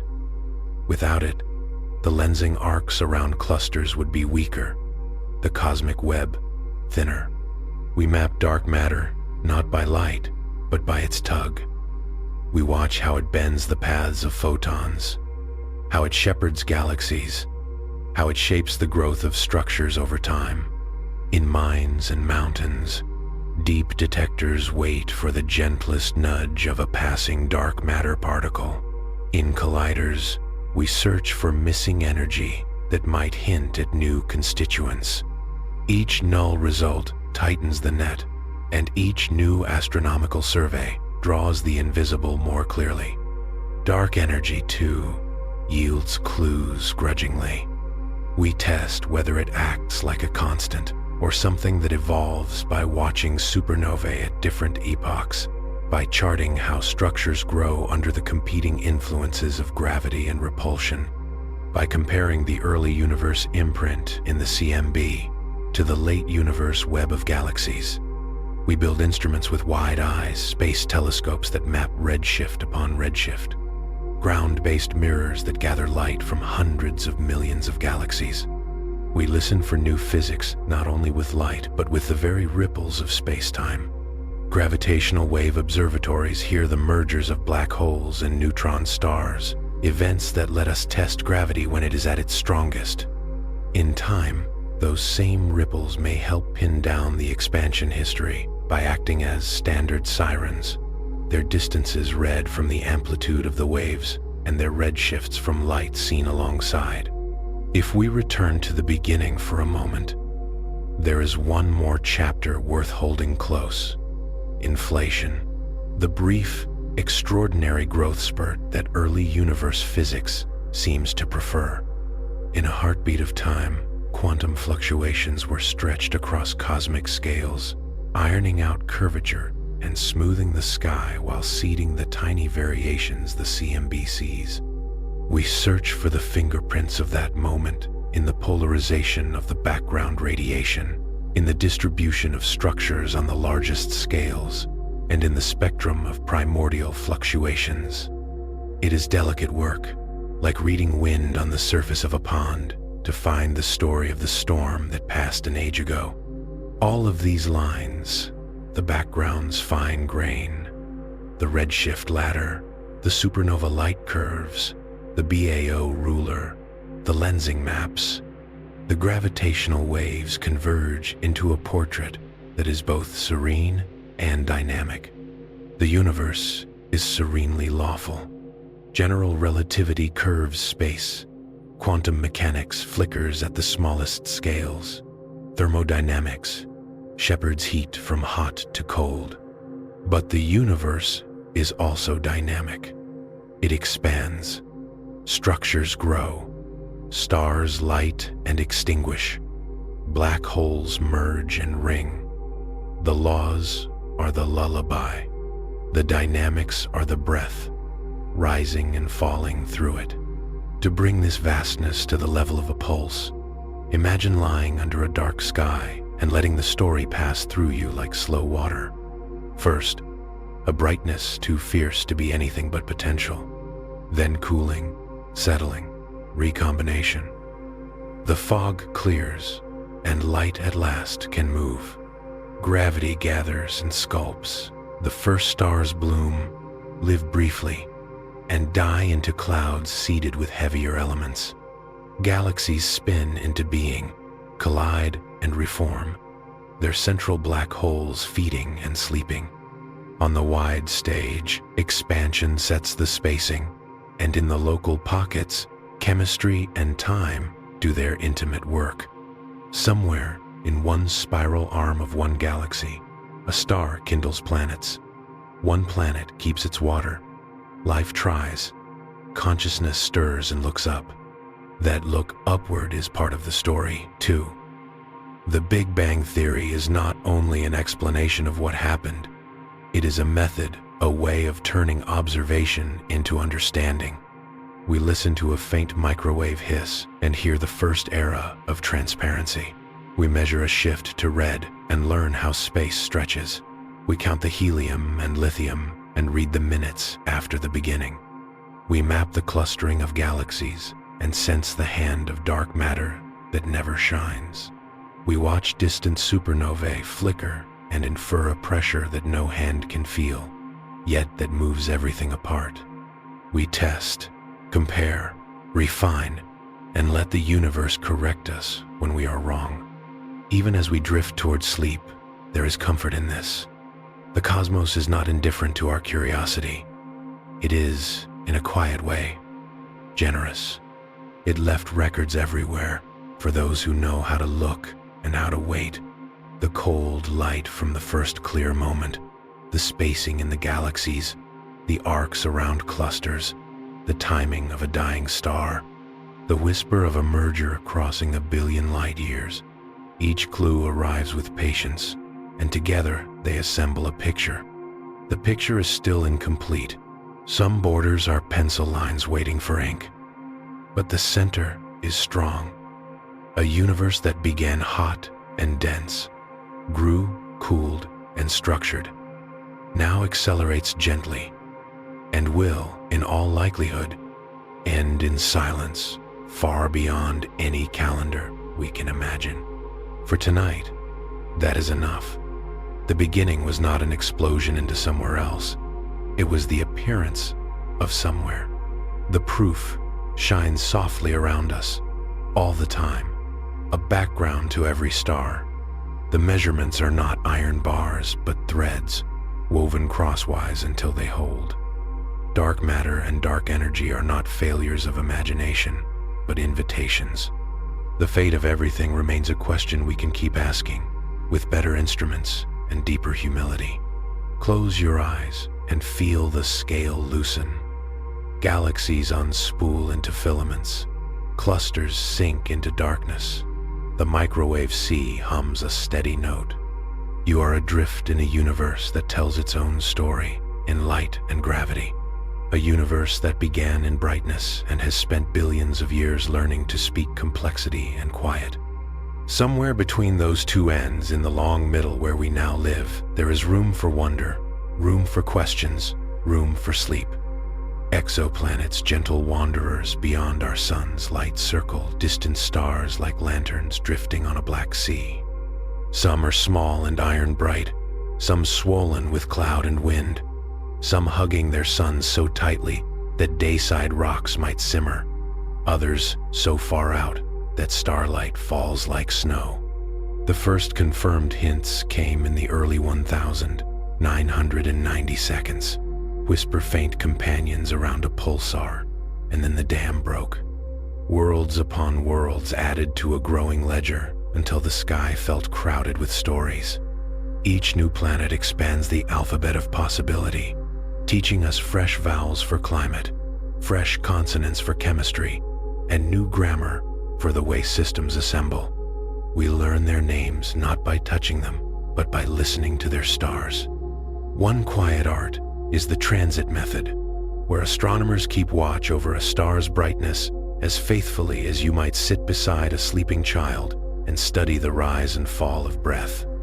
Every so often, the light dips just a fraction when a planet passes in front and writes its silhouette across the stellar face.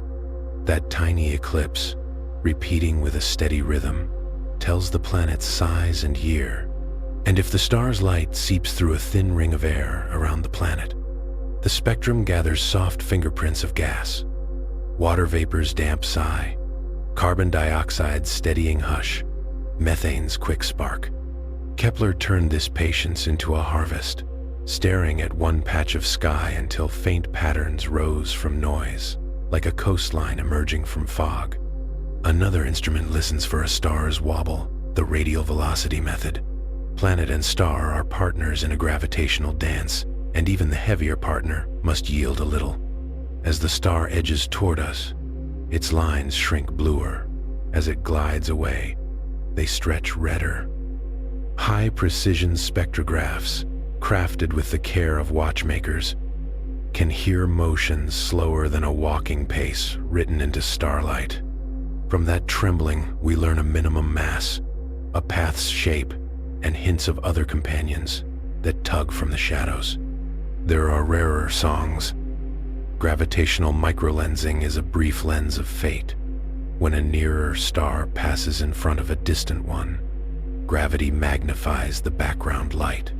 If the nearer star holds a planet, a sharp, extra brightening rides the main swell here and gone in days. A message on a wave. Microlensing prefers the wide and the far, finding cold giants on long orbits and systems so distant they feel like memories. Direct imaging attempts the audacious, to see a planet beside the glare of its sun. Coronagraphs place an artificial eclipse over the star. Adaptive optics straighten the atmosphere's shimmer, and a small, pale dot separates from brilliance, a world revealed by subtraction.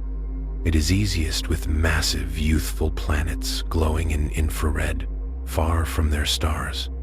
Yet every such image feels like a portrait smuggled out of a bright room. Sometimes the star itself moves across the sky in ways too slight for our eyes to sense. Astrometry measures that drift against a lattice of more distant lights and waits for a cyclical sway, the gentlest confession of an unseen companion.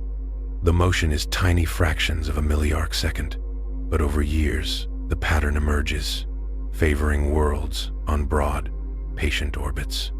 Together, these methods draw a constellation of clues, and from their crossing lines we triangulate lives we will never touch. From this library of detection comes a library of architectures.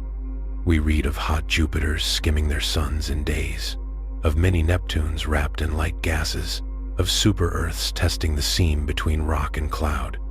We find resonant chains where planets keep time with one another, tapping gentle rhythms as they pass. We find eccentric orbits stretched like ovals by long-ago encounters. We find compact families packed inside the orbit of Mercury, and lonely giants wandering far beyond where our own Neptune roams. The solar system is one stanza in a far longer poem.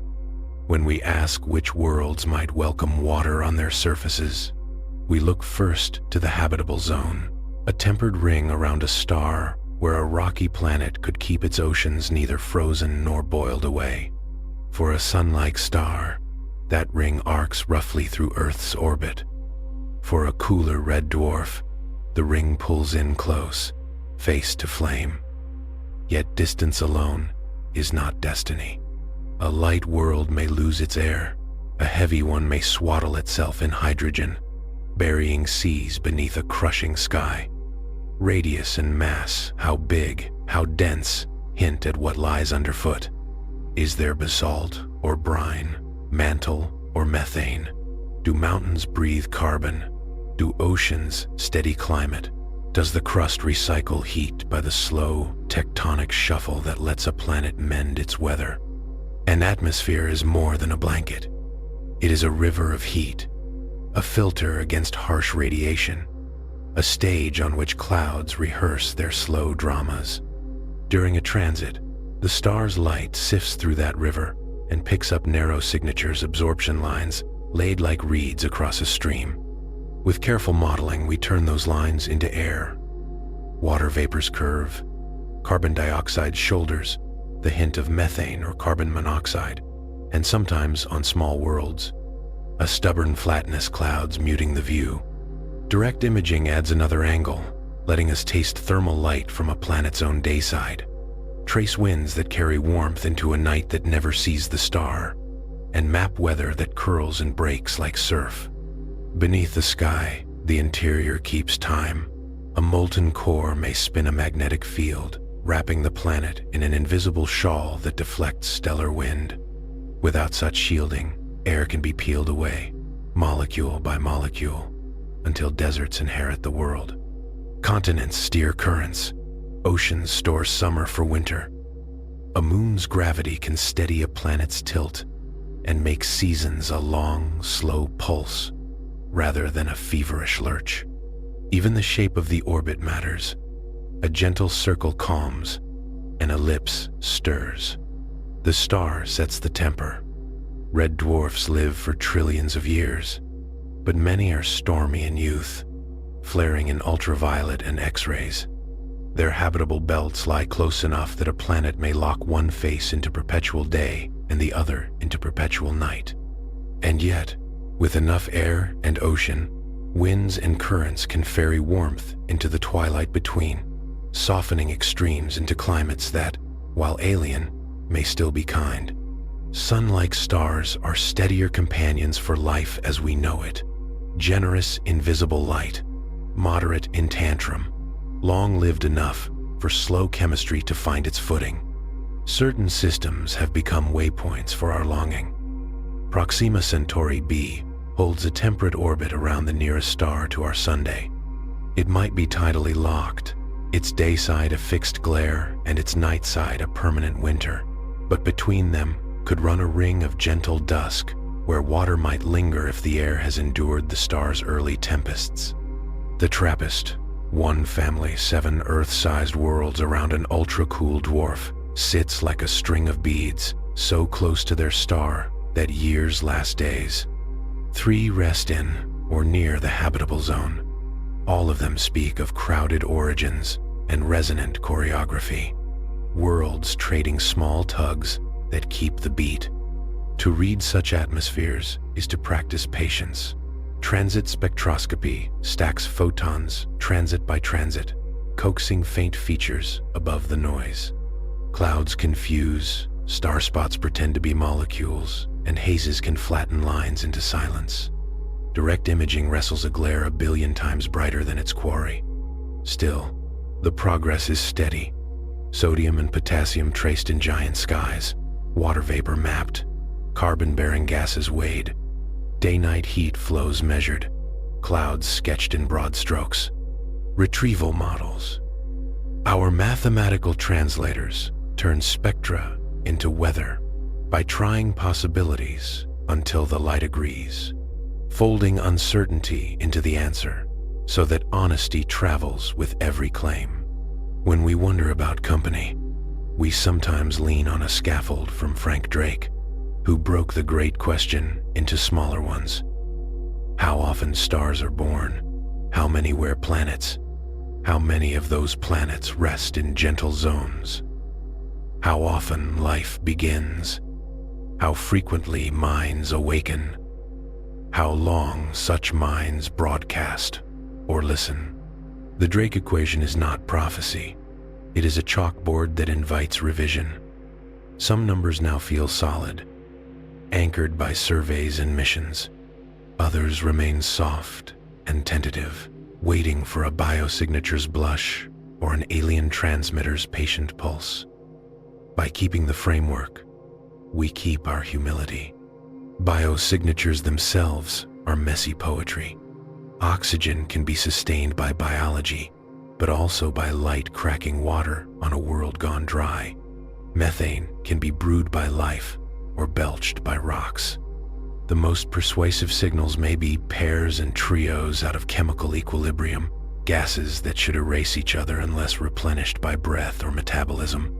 Even then, we will move slowly, ask geology for counterexamples, test photochemistry and models, search for seasonal swings that make sense, gather light through many instruments and over many years.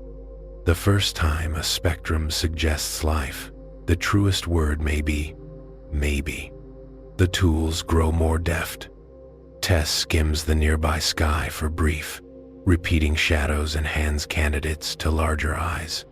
High-contrast imagers on great mirrors carve starlight into darkness and set planets in relief. Starshades, petaled like flowers, are being studied to fly alongside space telescopes and cancel a star's glare with physical grace. Giant observatories on the ground will spread spectra thin enough to see narrow lines in small, cool planets, while space-based coronagraphs will practice the patient art of separating a pale dot from its sun. Beyond technique, we gather stories about how systems form and evolve. Some planets likely migrated inward through oceanic disks of gas, shepherded by torques that move them like slow boats in a crowded harbor. Others were jostled by neighbors into long ellipses and then softened by tides. A few may be orphans, cast from their nurseries to wander interstellar night with only their own heat for comfort. We learn that planetary systems are not clockwork, but weather shaped by currents, collisions, and time. Step back for a moment to the human thread. The urge that sends us fishing for transits is the same one that aimed a fragile machine at the moon. Apollo taught us that precision is a kind of love. Guidance computers stitched with care, trajectories honed to thread a moving needle, retro reflectors and seismometers placed in dust for future light to find. Those disciplines of engineering, of patience, of translating equations into metal and motion, flowed forward into spectrographs, stable enough to hear a star's heartbeat, and into telescopes, steady enough to weigh a whisper of air on a world we cannot see. In the end, to search for exoplanets is to practice empathy across distance. We imagine weathers we will never feel and horizons we will never walk. And in that imagining, we become better listeners, more attentive to our thin sky, kinder to our small seas. A warm, wet world around another sun is not only a candidate for life, it is a mirror, reminding us how delicately climate balances and how slowly stability is earned. Tonight, picture the sky as an observatory that never closes. Somewhere, a star dims by a fraction, and a new world writes its name in shadow. Somewhere, a spectrum shifts by a hair, and a planet confesses its pull. Somewhere, a background star brightens and fades, and an ice giant far away steps briefly into view. Somewhere, a coronagraph opens its petals, and a faint dot appears beside a blaze. These are small events in human terms, but in cosmic terms, they are vows, the universe promising that patience is rewarded. We will keep watching. We will hold our questions like lanterns and let the arriving light decide what can be known. We will add each detection to a map too large to finish and rest when we must, trusting instruments to keep their vigil. In the quiet, remember that every method transit, radial velocity, microlensing, imaging, astrometry, is a way of listening, and that listening itself is an act of care. Close your eyes and imagine a small blue world far away, circling a warm, steady star. Perhaps clouds gather over deep oceans. Perhaps rust-red deserts bloom after rare rain. Perhaps only wind moves, and that is beauty enough. Or imagine a tidally locked planet with a ring of twilight where day and night clasp hands, and in that dim belt, rivers run under a lilac sky. These are dreams, yes, but they are anchored to physics and light, to data and doubt, and long, nocturnal patience. They are the kind of dreams that let us drift, that soften the edges of the day while the universe continues its careful work, one dimming, one wobble, one whispered line at a time. The International Space Station drifts in a quiet ring around our world, a lantern of shared curiosity about 250 miles above the weather and the waves. Up there, the rules of weight and water change their whisper.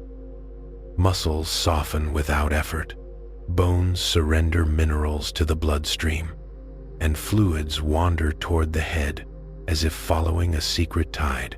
Astronauts learn new rituals to keep their bodies strong, careful exercise, careful food, while scientists watch, notebook in hand, mapping how we might live far from Earth for longer than a season.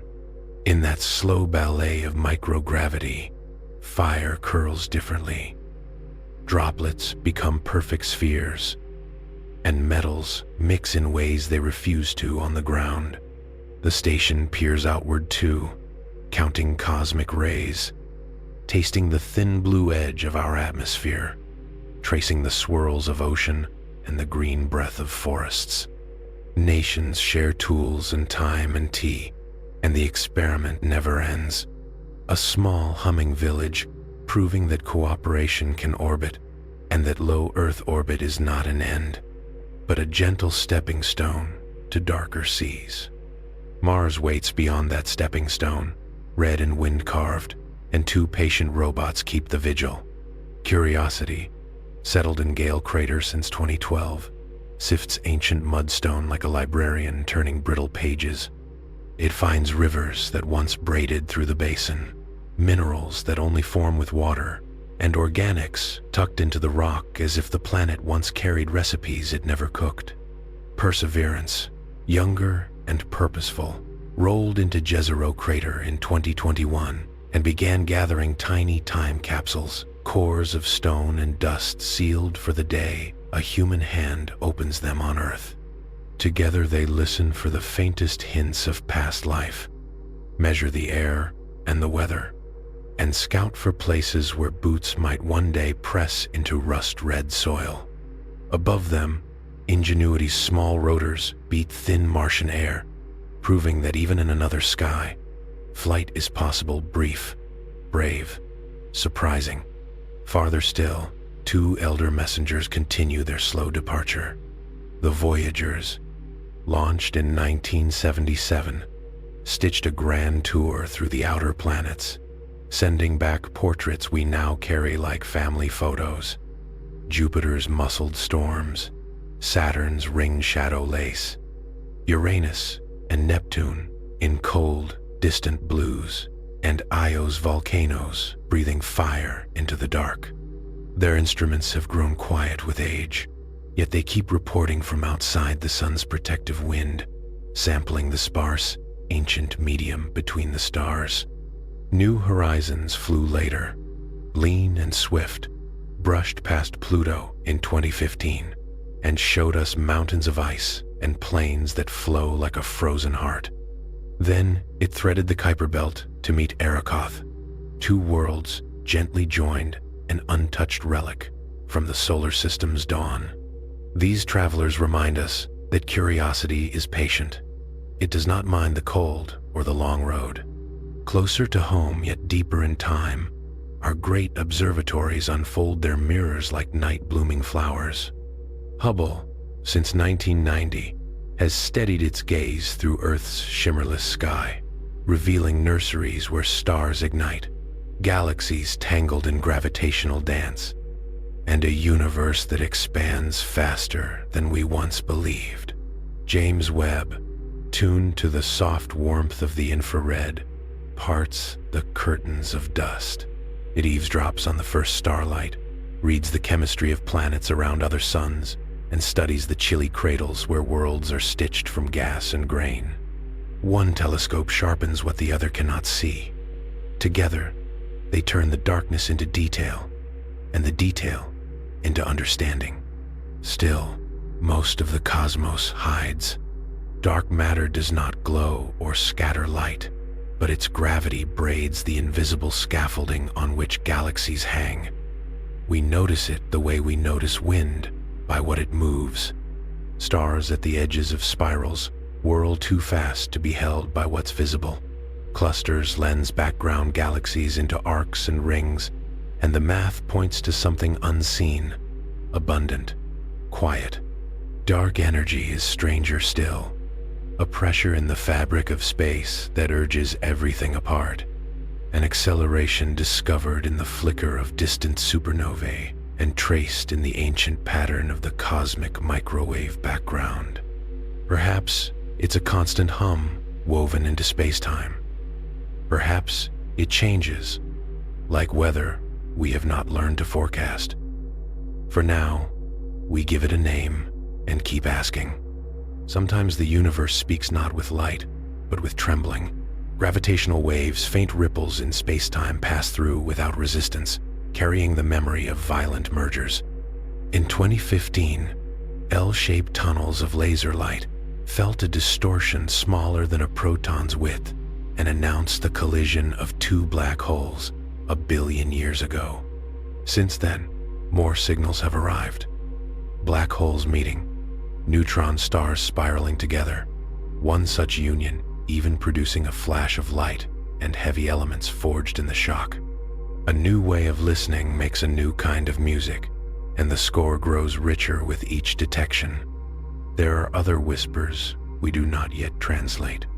Fast radio bursts millisecond flashes, bright enough to be noticed across billions of light years, arrive unexpectedly, some once, some again and again, like cosmic hiccups. We map their dispersion to weigh the thin gas between galaxies. We trace repeaters to small, lively galaxies, and we wonder about engines powerful enough to shout so briefly, so loudly. Older mysteries linger. The wow. Signals scribbled in a margin decades ago. A single sharp note, never repeated. These puzzles sharpen our instruments and our imagination. In chasing them, we learn the sky. Speculation has its own gentle gravity. Some physicists picture a multiverse, quantum branches where every possible outcome unwraps, bubble universes budding from eternal inflation, landscapes of different physical laws stitched by strings and brains in dimensions we do not experience. Perhaps our cosmos is one room in a mansion of rooms, doors forever closed between them. Perhaps not. Even if we never visit the neighbors, thinking about them teaches us more about our own house, the size of its rooms, the strength of its beams, the way it began. Back in the observable, brilliant hearts of distant galaxies blaze. Quasars drink from disks of infalling matter. Friction and magnetic fields turn gravity's grip into light across the spectrum. When a jet aims almost straight at us, we call it a blazar, bright and mercurial. Its particles push to near light speeds. Its flicker telling stories about magnetic knots and shocks far from the event horizon. Radio arrays sketch jet bones. Optical and ultraviolet light sketch the hot inner disk. X-rays and gamma rays trace the most energetic tantrums. Spectra become passports. Redshift for distance. Lines for composition and motion. Simulations become laboratories where we build magnetic fields and watch them twist until they launch something thin and fierce into intergalactic night. Amid all this, a quieter question persists. Where else can life take root? Astrobiology, braids biology and chemistry, with astronomy, looking for familiar patterns in unfamiliar places. We learn from extremophiles on Earth microbes cozy in acid, salt, ice, radiation, so we can recognize resilience when we see it. Mars offers tantalizing crumbs, ancient lakes, organics in crater mud, methane that waxes and wanes with the seasons. Europa and Enceladus keep oceans under ice. Geysers lace their skies with water and salts, hints of energy-rich chemistry in darkness, warmed by tidal flexing. These are not mere destinations. They are hypotheses, made of rock and ice and time. Our telescopes extend the search to distant suns. When a planet crosses its star, starlight filters through its air.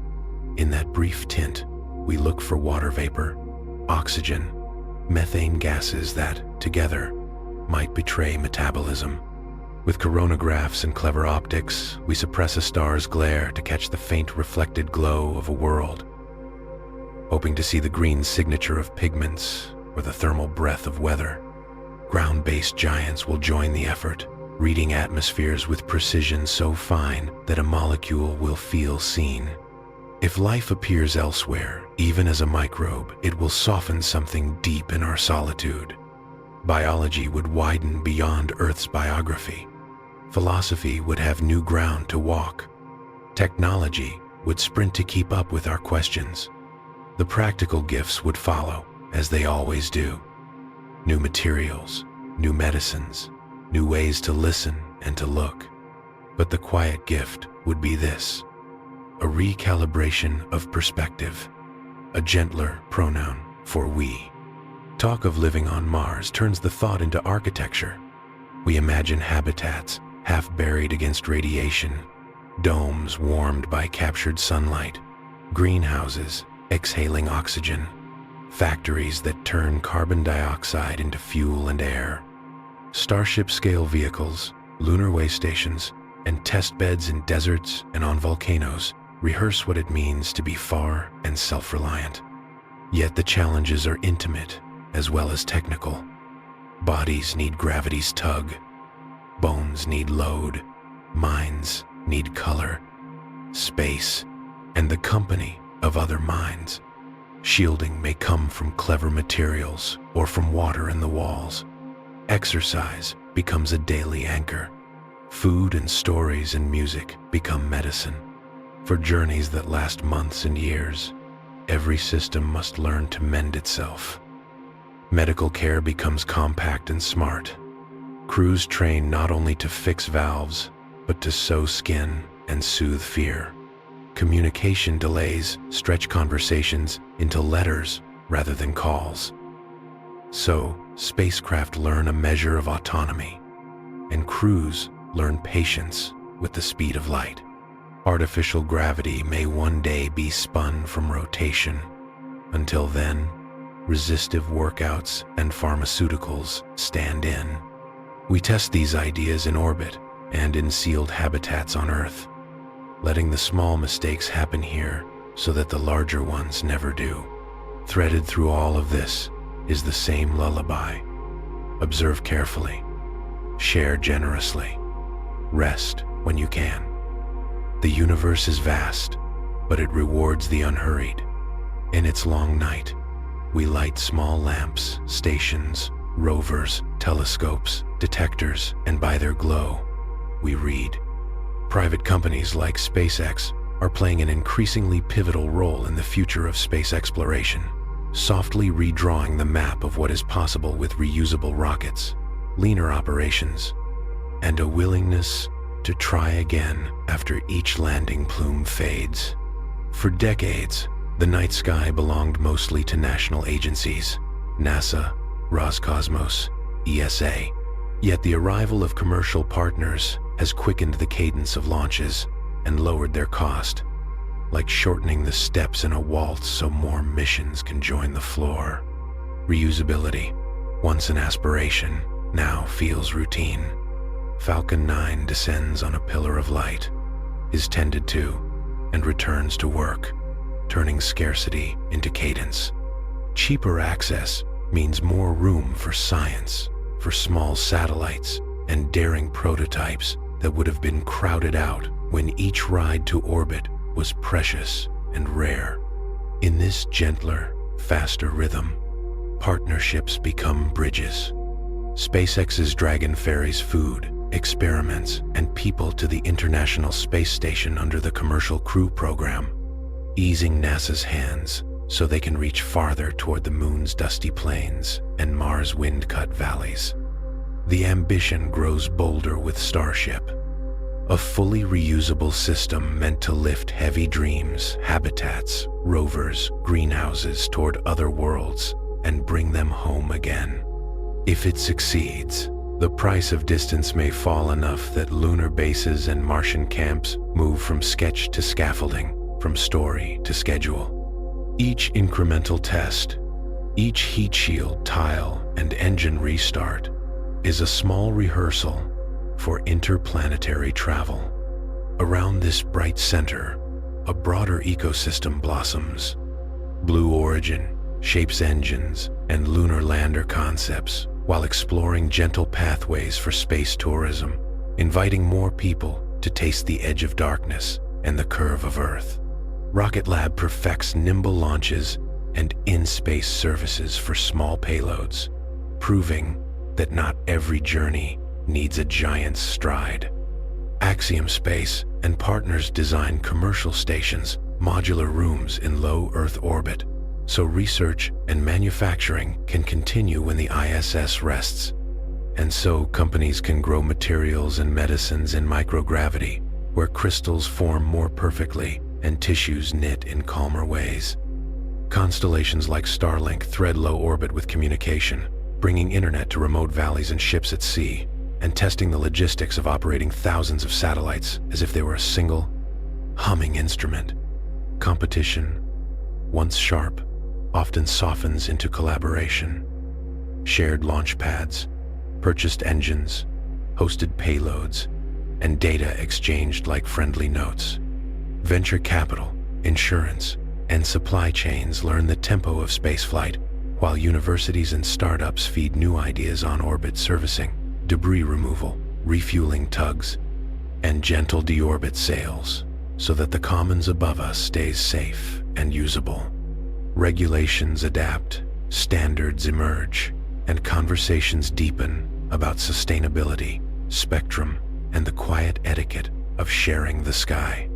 Even the challenges launch cadence, workforce training, heat shields that must not fail, and the choreography of traffic in crowded orbits become invitations to innovate.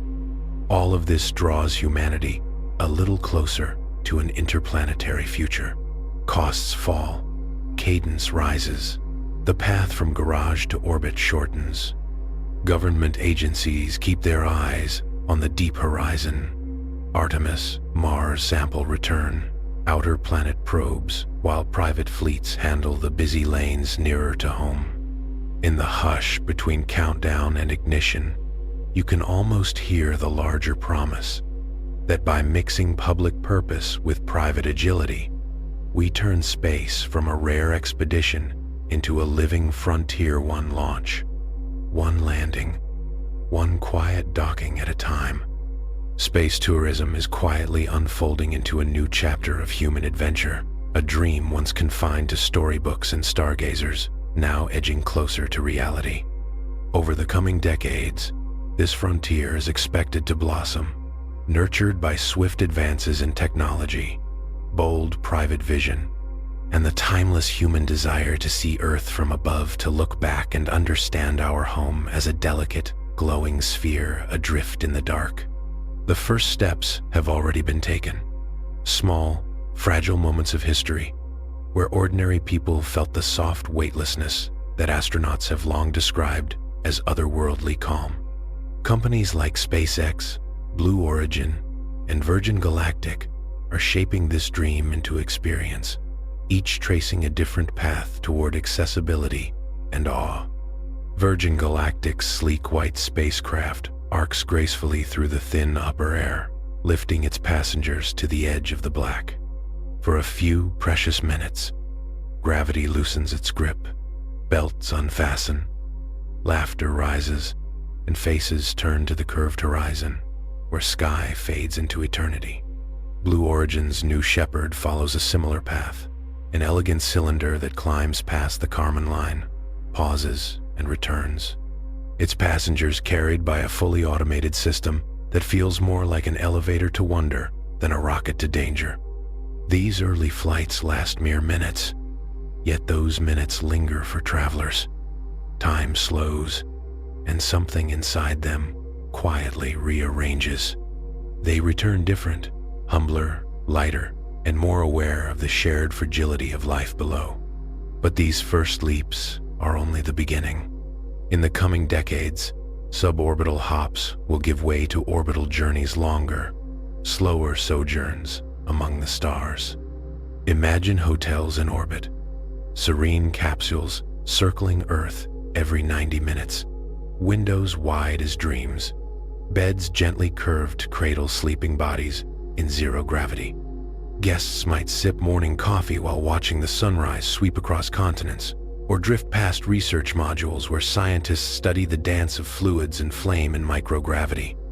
Companies like Axiom Space are already shaping this vision, attaching commercial modules to the International Space Station embryonic rooms that will one day separate, unfold, and become private sanctuaries in orbit, places where leisure and science blur into a new form of existence.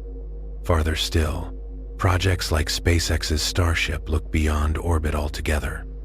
Their goal is not only to send explorers and cargo, but also travelers, ordinary citizens on voyages around the moon. A circumnavigation of the lunar surface, the Earth shrinking into a blue bead in the black, would mark the next threshold of human tourism. For those aboard, it would be a meditative journey as much as a physical one. A pilgrimage through the silence of space, guided not by roads, but by the curvature of celestial bodies and the slow pull of gravity's poetry. As costs decline and confidence grows, the vision stretches even further to lunar habitats, domes shimmering faintly in sunlight reflected from dust, and to Mars, where tourists might one day walk upon ochre plains and watch twin moons climb the thin sky. Such dreams demand more than money. They require mastery of life support, sustainable architecture, and in situ resource utilization, using the materials of other worlds to build homes, air, and hope. Engineers quietly weave these technologies today. Compact recycling systems, radiation shields of water, and regolith, greenhouses that turn carbon dioxide into oxygen and nourishment. Bit by bit, the infrastructure of imagination becomes tangible. Beyond recreation, the ripples of space tourism flow outward. Every launch breeds innovation, lighter materials, cleaner engines, efficient recycling systems, technologies that return to Earth to make daily life gentler and greener. Each televised ascent rekindles curiosity in children, reminding them that science is not cold calculation, but a bridge to wonder. Space tourism also expands our moral horizon. As more eyes see Earth as one fragile oasis, perhaps empathy will deepen, borders soften, and cooperation grow. In time, this industry may transform from spectacle to culture, just as seafaring once redefined exploration and aviation reshaped connection. The quiet normalization of spaceflight could change how humanity understands itself, not bound to one planet, but belonging to a larger home. Through each window of each capsule, as travelers watch Earth spin in silence, the same realization hums beneath their heartbeat. We are small, yet capable of reaching the infinite.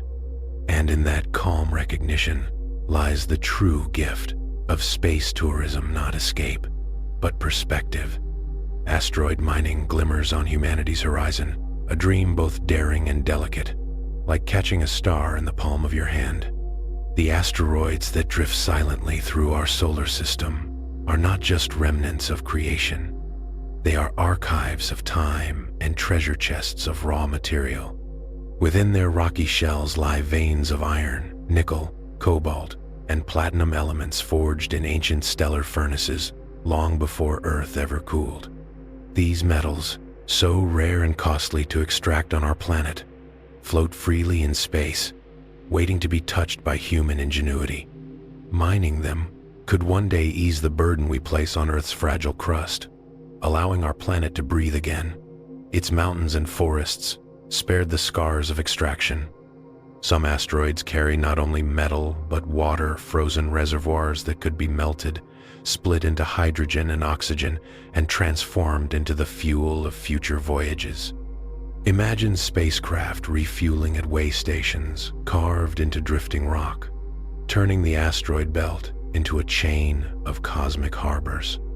In such a future, deep space travel might no longer depend on heavy payloads from Earth, but on the quiet alchemy of turning ice into energy in the dark. The potential seems boundless. A new economy among the stars, where robotic miners and automated refineries hum softly in zero gravity, working under the watchful glow of distant suns. Yet behind that promise lies complexity, a web of risks and questions that demand both patience and wisdom. Reaching an asteroid is not like sailing a sea. Each rock spins, tumbles, and whispers danger. The microgravity makes extraction tricky. Too much force, and the miner drifts away. Too little, and the drill bites nothing. Radiation, temperature extremes, and communication delays stretch the limits of machinery and mind alike. And even if the ore is gathered, there remains the puzzle of processing, storing, and returning it home. The cost is immense, the infrastructure incomplete. For now, the dream glows brighter than the balance sheet. There are also deeper, quieter dilemmas, questions of ownership and ethics that echo across the void. The Outer Space Treaty of 1967, drafted in an age when space was a distant idea, did not imagine corporations staking claims on celestial bodies. Who owns a rock that orbits the sun? Who decides what may be taken and what must remain untouched? Without careful thought, competition could curdle into conflict, and the peaceful expanse above us could become another field of contention. Even the act of mining might disturb these pristine bodies, altering their trajectories, shedding debris, or sowing hazards for future travelers. The same vigilance we owe to Earth, we must extend to the heavens, for the space between stars is not empty, it is alive with fragile order. Still, humanity has a way of turning challenge into catalyst. The technologies developed for asteroid mining, robotics, nimble enough to grasp irregular stone, AI precise enough to navigate cosmic distances, materials resilient to radiation, will ripple outward into countless other fields. Medicine, manufacturing, environmental science, all will benefit from the pursuit of the impossible. If handled with care, asteroid mining could open not just new industries, but a new philosophy, one that values sustainability, not only on Earth, but across the cosmos. And because no one nation can shoulder this alone, international cooperation becomes the heart of progress. The story of space has always been a shared one, a tapestry woven from many flags, stitched by curiosity stronger than politics. The International Space Station still circles Earth as a beacon of what can be achieved when rivalry softens into partnership. Built by the hands of Americans, Russians, Japanese, Canadians, and Europeans, it is both laboratory and symbol proof that science can rise above division. Beyond it, missions like the James Webb Space Telescope and ExoMars stand as testaments to what collaboration can yield: a clearer view of our universe and a deeper understanding of ourselves.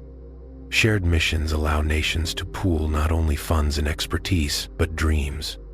Engineers in Tokyo solving problems imagined in Houston, scientists in Paris refining data gathered in orbit by colleagues in Bangalore. This is the quiet music of collective effort. Yet harmony requires care. Laws must align, data must be shared, credit must be given. Intellectual property, safety standards, and the division of roles can all become points of friction. Still, the greater vision, exploration for all humankind, outweighs the small dissonances. The Artemis Accords, for example, outline a hopeful framework: that the moon and other worlds be explored peacefully, transparently, and sustainably, as commons rather than prizes. Through these joint endeavors, space becomes not a battlefield, but a meeting ground. Each mission sows small seeds of trust, diplomatic as well as scientific. Perhaps that is the most profound outcome of all, that in reaching outward, we also draw closer together here on Earth. And then, in the quiet between these monumental efforts, nature reminds us of her own celestial wonders. Each year, the night sky flares with graceful showers of light, meteors that streak and vanish, leaving only wonder in their wake. The Perseids arrive in August, swift and silver, their luminous tails slicing through the dark like whispers of the cosmos itself. They are the dusty remnants of Comet Swift-Tuttle, burning bright as they meet our atmosphere and dissolve in beauty. For centuries, people have watched them from fields, beaches, and rooftops, a yearly miracle that makes the infinite feel near.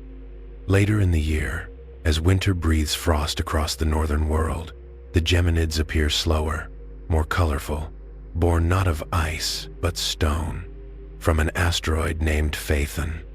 Their hues shimmer in yellow, blue, and green, each one a brief gem against the night.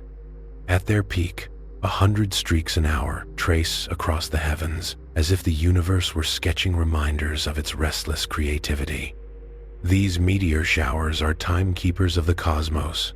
They mark our planet's steady orbit through the ancient dust trails of comets and asteroids, each crossing a silent rendezvous written in the solar system's memory. Every glowing line you see is a message from matter older than the moon, a fragment of cosmic history meeting Earth for the first and last time. To lie beneath them is to remember that we, too, are travelers in motion, grains of dust moving through light and time. So, when you watch the Perseids or the Geminids this year, let yourself breathe slowly. The same physics that drives asteroids and rockets also governs the rise and fall of your own heartbeat. In that shared rhythm between the vast and the small, between stone and skin, the universe speaks softly.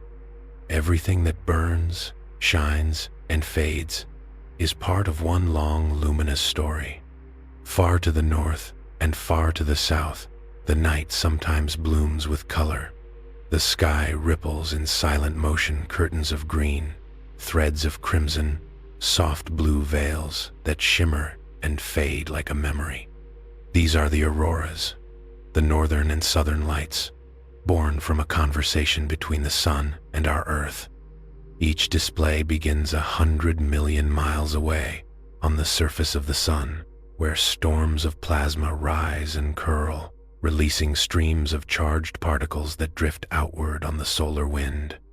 When those invisible travelers reach our planet, most are turned away by the invisible shield of our magnetic field.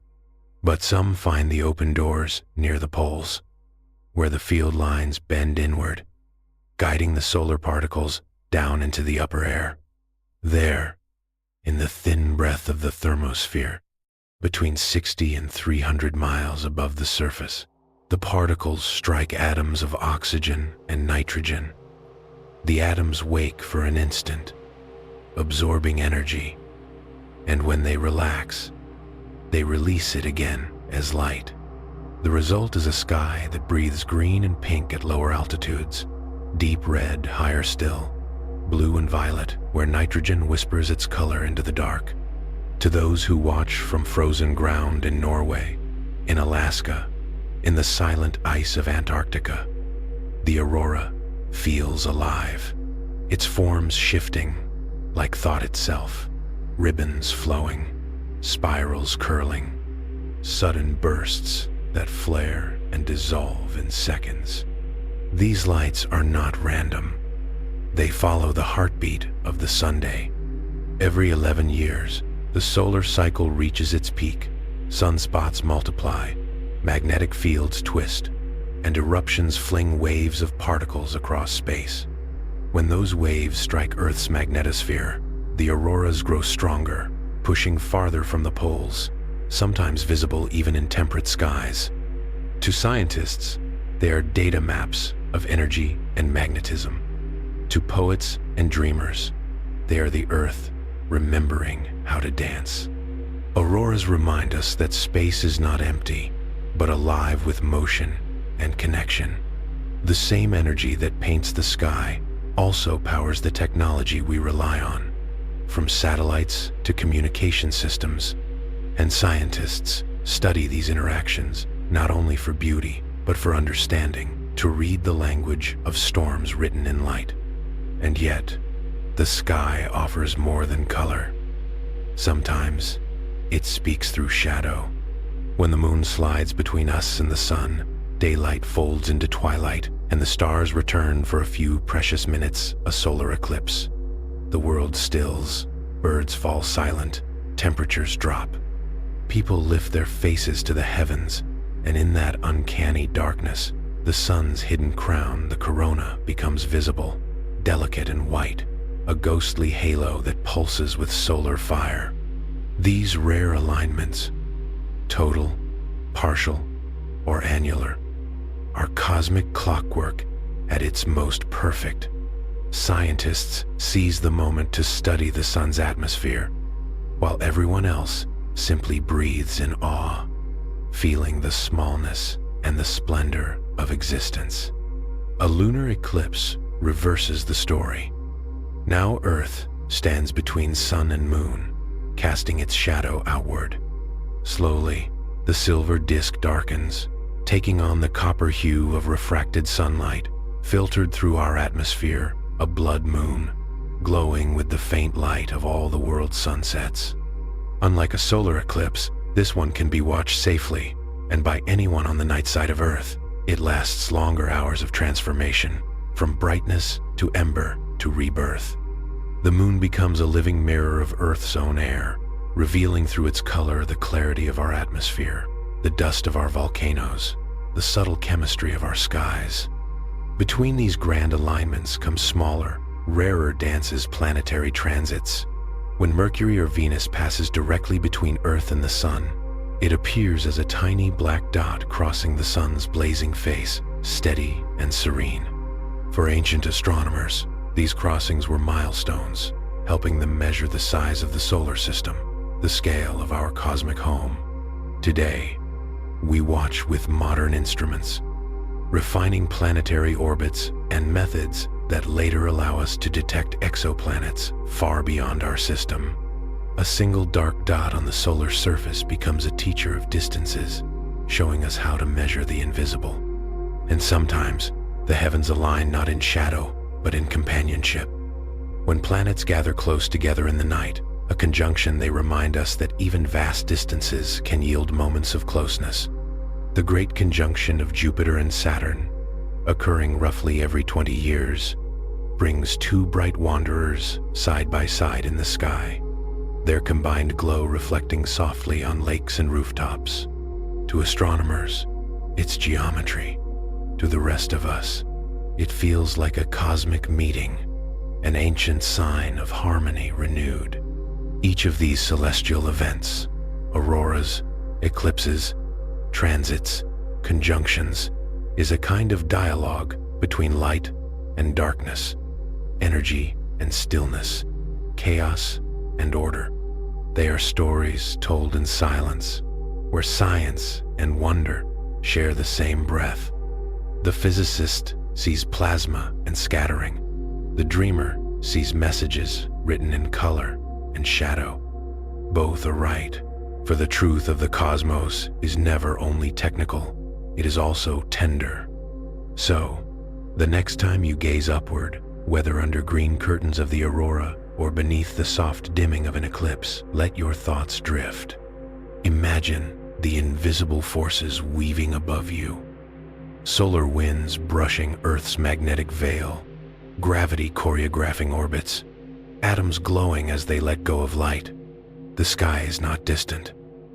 It is a living mirror of connection, and somewhere between the pulse of the sun and the quiet of your breath, the universe continues its endless, gentle conversation, a lullaby of light for all who look up and listen. And now, the sky grows quiet again. The bright arcs of auroras fade, the planets drift apart, and the moon, pale and tender, slips behind a veil of cloud. Above, the stars keep their slow, endless rhythm, ancient lanterns burning softly through time. You can almost feel their light thinning, melting into the dark, until only the faintest shimmer remains. Breathe. The same silence that holds the galaxies now settles around you. The air grows still, your thoughts loosen, and the world seems to exhale. Everything that once blazed the sun, the comets, the storms of distant planets, becomes gentle, far away, like memories sinking beneath calm water. In this moment, you are part of that stillness, a small spark floating in a vast, dreaming sea. Let your breath follow the slow turning of the earth. Let your mind drift with the quiet spin of the stars. There is nothing to reach for now, only the dark and its warmth and the endless hush between heartbeats. Rest there. The universe hums softly around you, patient and kind. And as you close your eyes, it keeps on turning, carrying you gently with it into sleep.